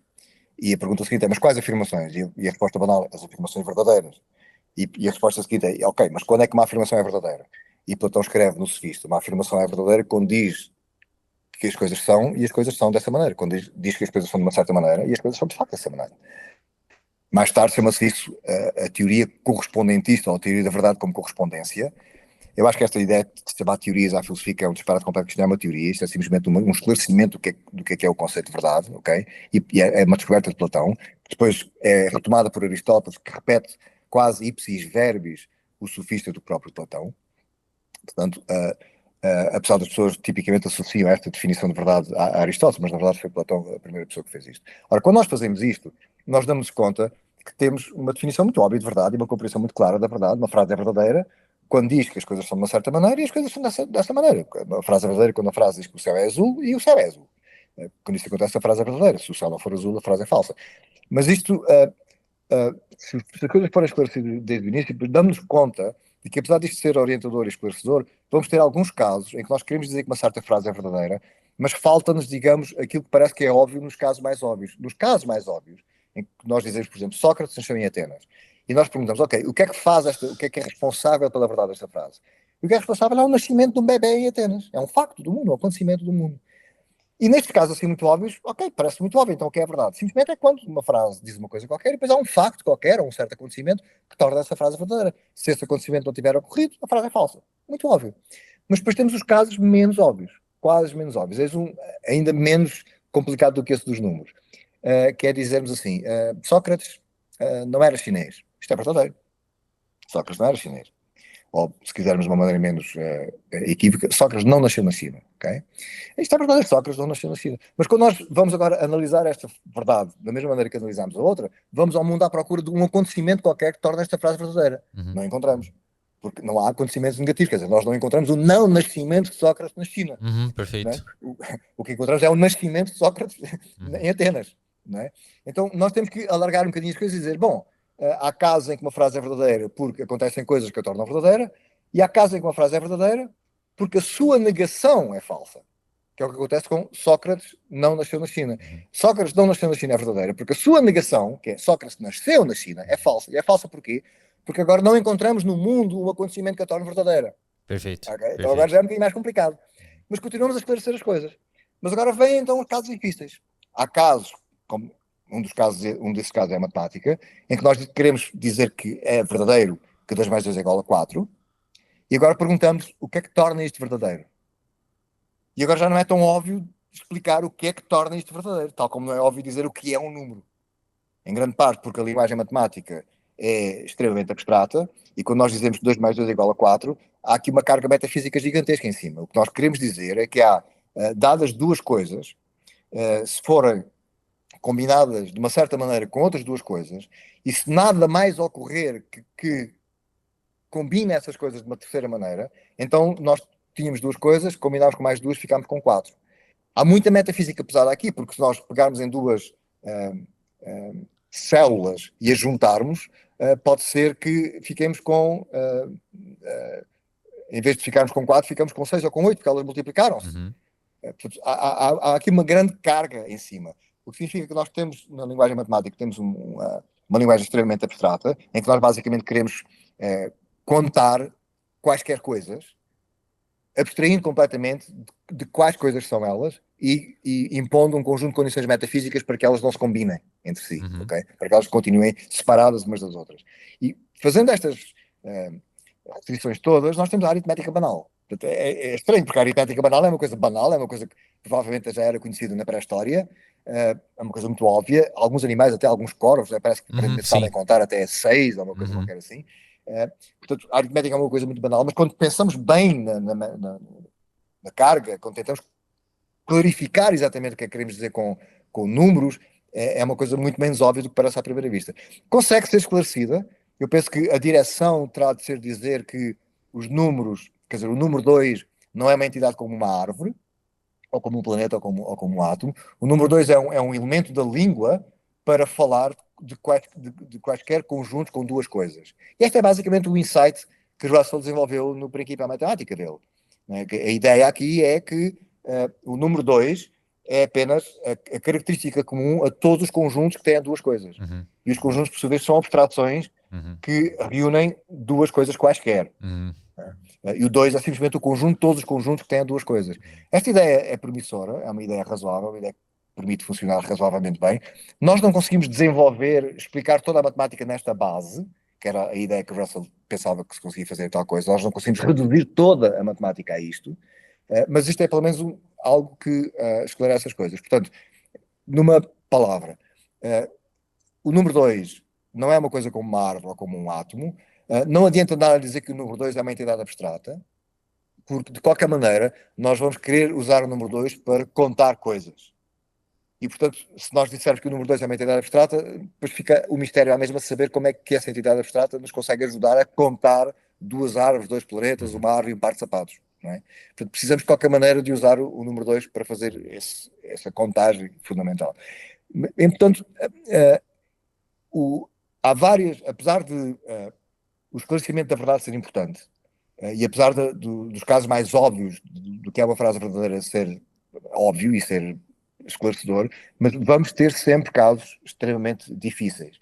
E isto conecta de novo com aquela questão que eu estava dizendo. Né? Eu penso que o principal papel da filosofia, quando é entendida como uma atividade construtiva e uma atividade esclarecedora, é esclarecer estes pontos. Esclarecer até ao ponto em que podemos esclarecer e parar aí. Eis uma analogia que por vezes faço que é esclarecedora. Foi cometido um crime. Nós não sabemos quem é o criminoso. Okay? Mas se foi bem investigado, a pessoa que investigou o crime sabe muito mais acerca daquele crime do que sabe a pessoa que não investigou o crime e que só leu a notícia no jornal e que já começou a comentar nas redes sociais e a dizer umas coisas. A pessoa sabe muito mais, porque a pessoa entrevistou testemunhas, viu câmaras de segurança, viu impressões digitais, viu pegadas. A pessoa sabe muito sobre o crime, não sabe quem cometeu o crime. Okay? Então, eu penso que encarar as coisas desta maneira é produtivo. Em filosofia nós podemos saber muito acerca de números, sem termos uma resposta cabal sobre o que é exatamente o número, uma resposta que seja cabal no mesmo sentido em que um químico é capaz de nos explicar o que é uma molécula. Uhum. Talvez nós nunca sejamos capazes de explicar o que é um número com essa capacidade de precisão. Talvez sim, talvez não. Mas se esclarecermos pelo menos as coisas até ao ponto em que esclarecemos e pararmos aí, isso já é um bom contributo. Boa. A segunda pergunta é bem mais simples, professor. Um amigo meu pediu para você explicar Wittgenstein em 20 segundos.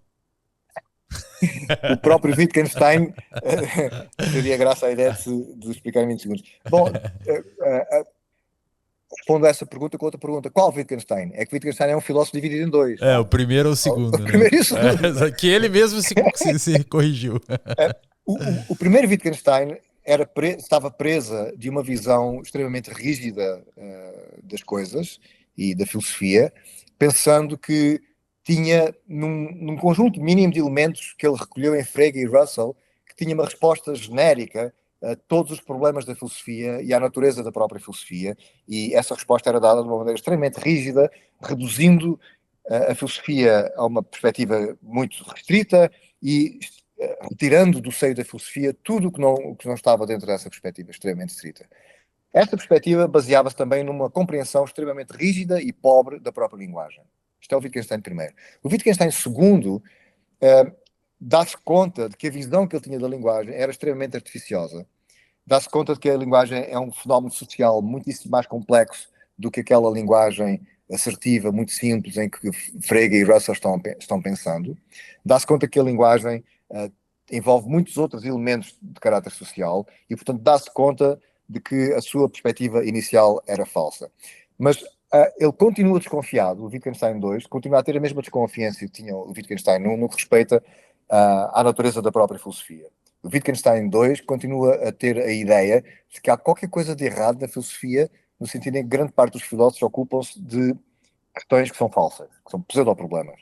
E isto permanece do primeiro Wittgenstein para o segundo Wittgenstein. Ele continua pensando que grande parte dos problemas da filosofia resultam de a deslocação de uma linguagem que funciona bem no dia a dia e funciona bem na ciência, e nós deslocamos-la para um domínio diferente, que é o domínio da filosofia, e depois não nos damos conta de que violentámos, digamos, os significados normais das palavras, e agora queremos fazer qualquer coisa aqui de académico com isso, quando violentámos, digamos, o significado das palavras e não compreendemos bem o que é que as palavras querem dizer no seu sentido comum no dia a dia. Esta perspectiva um pouco crítica da filosofia persistiu do primeiro para o segundo Wittgenstein. Então, não foi 20 segundos, mas foi quase. Ô, professor, última pergunta. Se você pudesse sentar e ter uma conversa durante uma tarde com qualquer pessoa viva ou morta da filosofia, quem que você escolheria?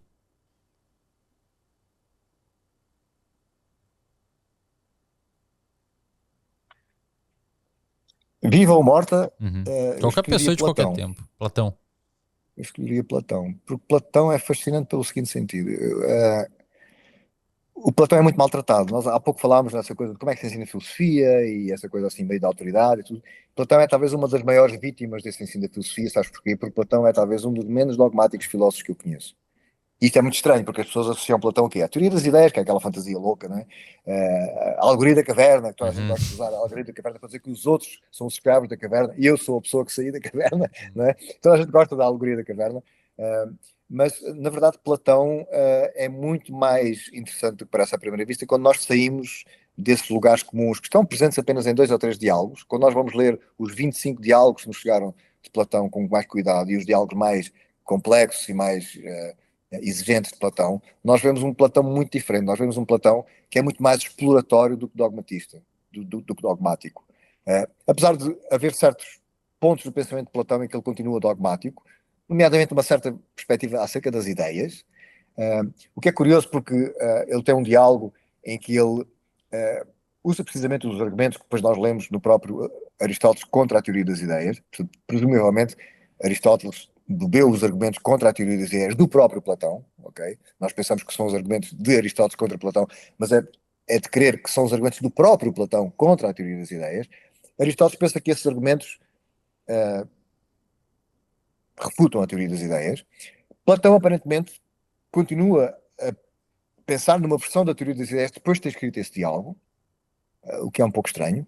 Mas há certas coisas em Platão que permanecem ao longo da sua carreira, que é uma longa carreira, porque Platão começou a fazer filosofia por volta dos 30 anos, morreu aos 80 anos, portanto ele teve 50 anos de carreira filosófica.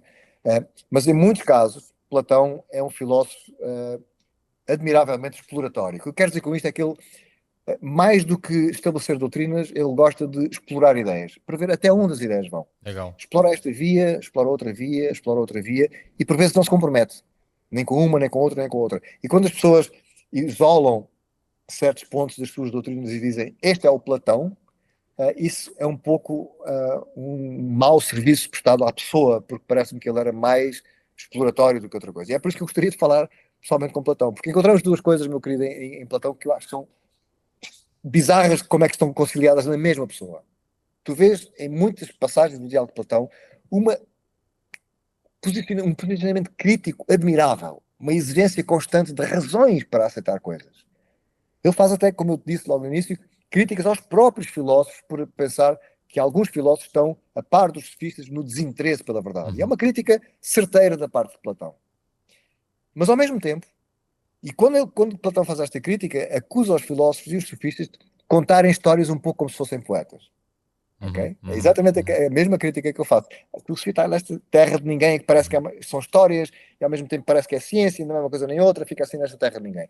Essa é a crítica do próprio Platão. Agora, ao mesmo tempo que ele faz esta crítica certeira, e ao mesmo tempo que em muitos diálogos ele exige provas, e exige provas, e exige provas, o que em alguns casos lhe permitiu defender ideias completamente originais do seu tempo. Por exemplo, ele defendia a igualdade das mulheres, e ele defendia que os escravos eram iguais em virtude aos homens livres. Ele defendia que as mulheres e os escravos eram iguais aos homens livres em virtude. Uma ideia que nós não sabemos se é do próprio Platão ou se ele colheu de Sócrates. Provavelmente colheu de Sócrates.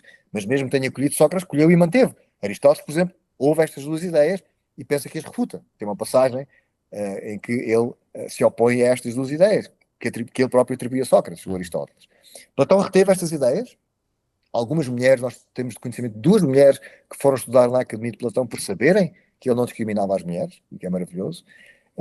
E temos conhecimento também de ex-amigos de Sócrates que fundaram, porque houve muitos amigos de Sócrates que fundaram escolas de filosofia. Nós só conhecemos Platão, porque só a obra de Platão chegou até nós, mas vários outros amigos de Sócrates fundaram escolas de filosofia. Nós temos conhecimento de pelo menos um outro amigo de Sócrates que fundou uma escola de filosofia, e o segundo chefe, o segundo diretor da escola de filosofia que ele fundou foi quem? A sua própria filha. Inacreditável. Uma mulher, que não só as mulheres daquele tempo não costumavam estudar, como ainda por cima estudou, como ainda por cima foi diretora da escola fundada pelo pai, diretora de uma das escolas mais importantes de filosofia da Grécia da Antiguidade. Inacreditável. Okay? Influência de Sócrates aqui. Ora bem, o segundo ponto, o primeiro ponto de Platão que é fascinante é este seu sentido crítico. Ele presumivelmente terá colhido isto de Sócrates. Sócrates, nós não sabemos nada, porque ele não escreveu nada, mas dos registros históricos que temos, provavelmente era uma pessoa extremamente crítica, no sentido em que ele não aceitava, cá está, aquelas autoridades que estavas falando aqui. As pessoas falavam uma coisa qualquer, ele perguntava, ok, mas como é que sabes? De onde é que isso vem? Como é que descobriste? O que é que prova isso? Então, isso é extremamente positivo e vemos isso em Platão. E isso é fascinante ver isso em Platão. E Platão concilia isto com inúmeras histórias dogmáticas que ele conta e fantasiosas que ele usa em vários diálogos. Não é? Um dos mais famosos é o mito de Er, que surge no final da República de Platão, e que é a não resposta que Platão consegue dar ao problema que ele levanta no início da República e ao qual nunca conseguiu responder. E já agora, fechamos com chave de ouro, sabes porquê? Porque sabes qual é esse problema? É um problema muito curioso. É o problema com que nós começámos a falar. É o problema de compreender o que é a generosidade. Porque a ideia da República é a que propósito é que uma pessoa haveria de agir moralmente se tiver desvantagem nisso e se tiver vantagem em agir imoralmente sem ser apanhado. Daí vem outra história que ele conta no início da República, que é o Anel de Giges. O Anel de Giges é um pastor que descobre um anel, parece aquelas coisas do Tolkien, não é? Descobre um anel que o torna invisível quando põe o anel, e aí ele usa a invisibilidade para matar o rei, deposar a rainha, ficar com aquela riqueza toda e ainda por cima ficar com a própria rainha, não é? E o problema do diálogo é, ok, mas porque é que ele não haveria de fazer isto? Ele conseguia fazer isto sem ser apanhado, e qual é o problema? E Platão quer dizer que não, que imoral é imoral, independentemente da pessoa ser apanhada ou não. Portanto, tem que haver uma maneira qualquer de, quando a pessoa age moralmente, ser compensada e quando a pessoa age imoralmente, ter uma retribuição negativa. Tem que haver uma maneira de fazer isso. Como ele não consegue realmente resolver o problema, eu chego ao fim e falo do mito de Er, e o mito de Er é o que está ainda hoje na cabeça das pessoas, nomeadamente pessoas de formação religiosa, que pensam que não há moral sem religião, porque elas entendem a religião desta maneira. Portanto, a pessoa age bem e depois é recompensada na vida eterna. A pessoa age mal e depois é castigada no inferno eterno. E esta é a história de Er. Basicamente a história de Er de Platão é esta. É só uma historieta. Isto não resolve o problema. E não resolve o problema porque se entendermos, como Platão, que precisa de haver um ganho para eu ter um custo, é porque não entendemos ainda genuinamente o que é a vida moral. Então é a loucura completa, não é? Platão, que é considerado um dos grandes filósofos moralistas da história do pensamento europeu, não compreendia adequadamente o pensamento moral e a vida moral. Professor, como é que as pessoas podem, sei lá, ser suas alunas, você tem algum curso online, se as pessoas quiserem saber mais sobre você? Sim, eu tenho dado alguns cursos online, tem sido uma satisfação enorme, porque é um ambiente muito diferente do ambiente institucional. No ambiente institucional, há sempre uma certa prisão, quer dizer, as pessoas não estão ali exatamente porque querem, têm outros objetivos perfeitamente respeitáveis e razoáveis. A pessoa quer ter uma profissão, quer ter um futuro, tudo isso é indisputável, mas isto significa que há uma certa, digamos, quer dizer, não há a liberdade de realmente estarmos a fazer filosofia e a descobrir filosofia pela filosofia, pelo gosto de fazer filosofia. Então tenho feito alguns cursos online, que são cursos livres, tem sido uma satisfação fazer esses cursos. Quem estiver interessado pode descobrir esses cursos através da minha revista, que é a Crítica na Rede, cujo endereço é criticanarede.com, e se subscreverem a newsletter, que hoje em dia é difundida pelo Substack, portanto é uma coisa bem fácil, muita gente já usa o Substack, e se subscreverem a minha newsletter, eu vou anunciando aí os cursos que eu vou fazendo.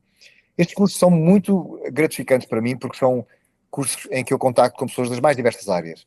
Bancários, juristas, psicólogos, cientistas, também pessoas que estudam filosofia, filósofos, colegas, às vezes alunos, e isso gera um ambiente multidisciplinar interessante, em que pessoas com as mais diversas perspectivas dão o seu contributo, e tem sido uma satisfação fazer isso. E também, digamos, nos liberta um pouco daquelas questões institucionais. Temos de ter um programa, temos de ter uma avaliação, temos de ter uma coisa muito mais livre, em que nós simplesmente exploramos as ideias, discutimos as ideias, lemos os livros e os artigos, discutimos com toda a liberdade. Então é uma experiência muito boa, que eu convido toda a gente que queira a inscrever-se nesses cursos. Serão muito bem-vindos, certamente. Provavelmente o próximo curso que nós iremos fazer será precisamente sobre a verdade. Nós vamos explorar um pouco como é que surgiu essa ideia de verdade a partir de Parménides e depois de Platão, e depois como é que as coisas se desenvolveram, e vamos ficar um pouco na antiguidade grega, talvez só até ao ceticismo que culmina no século III, já depois de Cristo, já no período romano, que os céticos são aqueles caras que dizem que não se sabe nada, incluindo que não se sabe que não se sabe. Legal, então crítica na rede, a pessoa pode entrar lá na sua newsletter e ela recebe sempre que tiver novidades. Isso mesmo. Legal. Professor, muito obrigado pelo seu tempo. Pô, falei, professor, que não sei, 1h20, a gente está quase 2 horas já. Peço desculpa por ter estourado o tempo, mas o papo estava muito bacana. Deixo desde já o convite para mais esperar aí passar uns 6, 8 meses a gente fazer mais um episódio sobre um outro tema que a gente possa discutir. Acho que será um prazer. Eu gostei muito da tua abordagem, eu achei muito bom, fiquei muito positivamente surpreendido. Que bom, fico feliz. Acho que estás a fazer um trabalho extraordinário e quero voltar a sublinhar àqueles que nos acompanharam até aqui, façam o favor de fazer like, pelas razões que tu explicaste no início, porque realmente nós hoje somos um pouco vítimas dos algoritmos do YouTube. E é uma pena ver, eu assisto a isso no YouTube, né? Há vários podcasts interessantes e que depois a publicidade tem que ser um pouco sensacionalista para atrair pessoas. Senão... Quando eu já conheço o podcast, eu já sei que o trabalho é sério e vou ver de qualquer jeito, mas custa sempre um bocadinho, dói sempre um bocadinho a alma ver a publicidade um bocadinho sensacionalista a dizer: cara, descobriu que afinal não houve holocausto. Exato. Porque é isso que atrai, né? O cara descobriu que a lua é feita de queijo. É isso aí. Não é? Então é muito bom que não tenhas essa atitude, não faças isso, mas então precisamos de pedir aos nossos ouvintes que realmente façam like neste vídeo e nos outros vídeos que tu disponibilizas. E estás de parabéns, gostei imenso da tua abordagem, parabéns, gostei muito. Pessoal, olhem os podcasts aí no canal, compartilhe esse vídeo com quem você acha que tem interesse e valeu.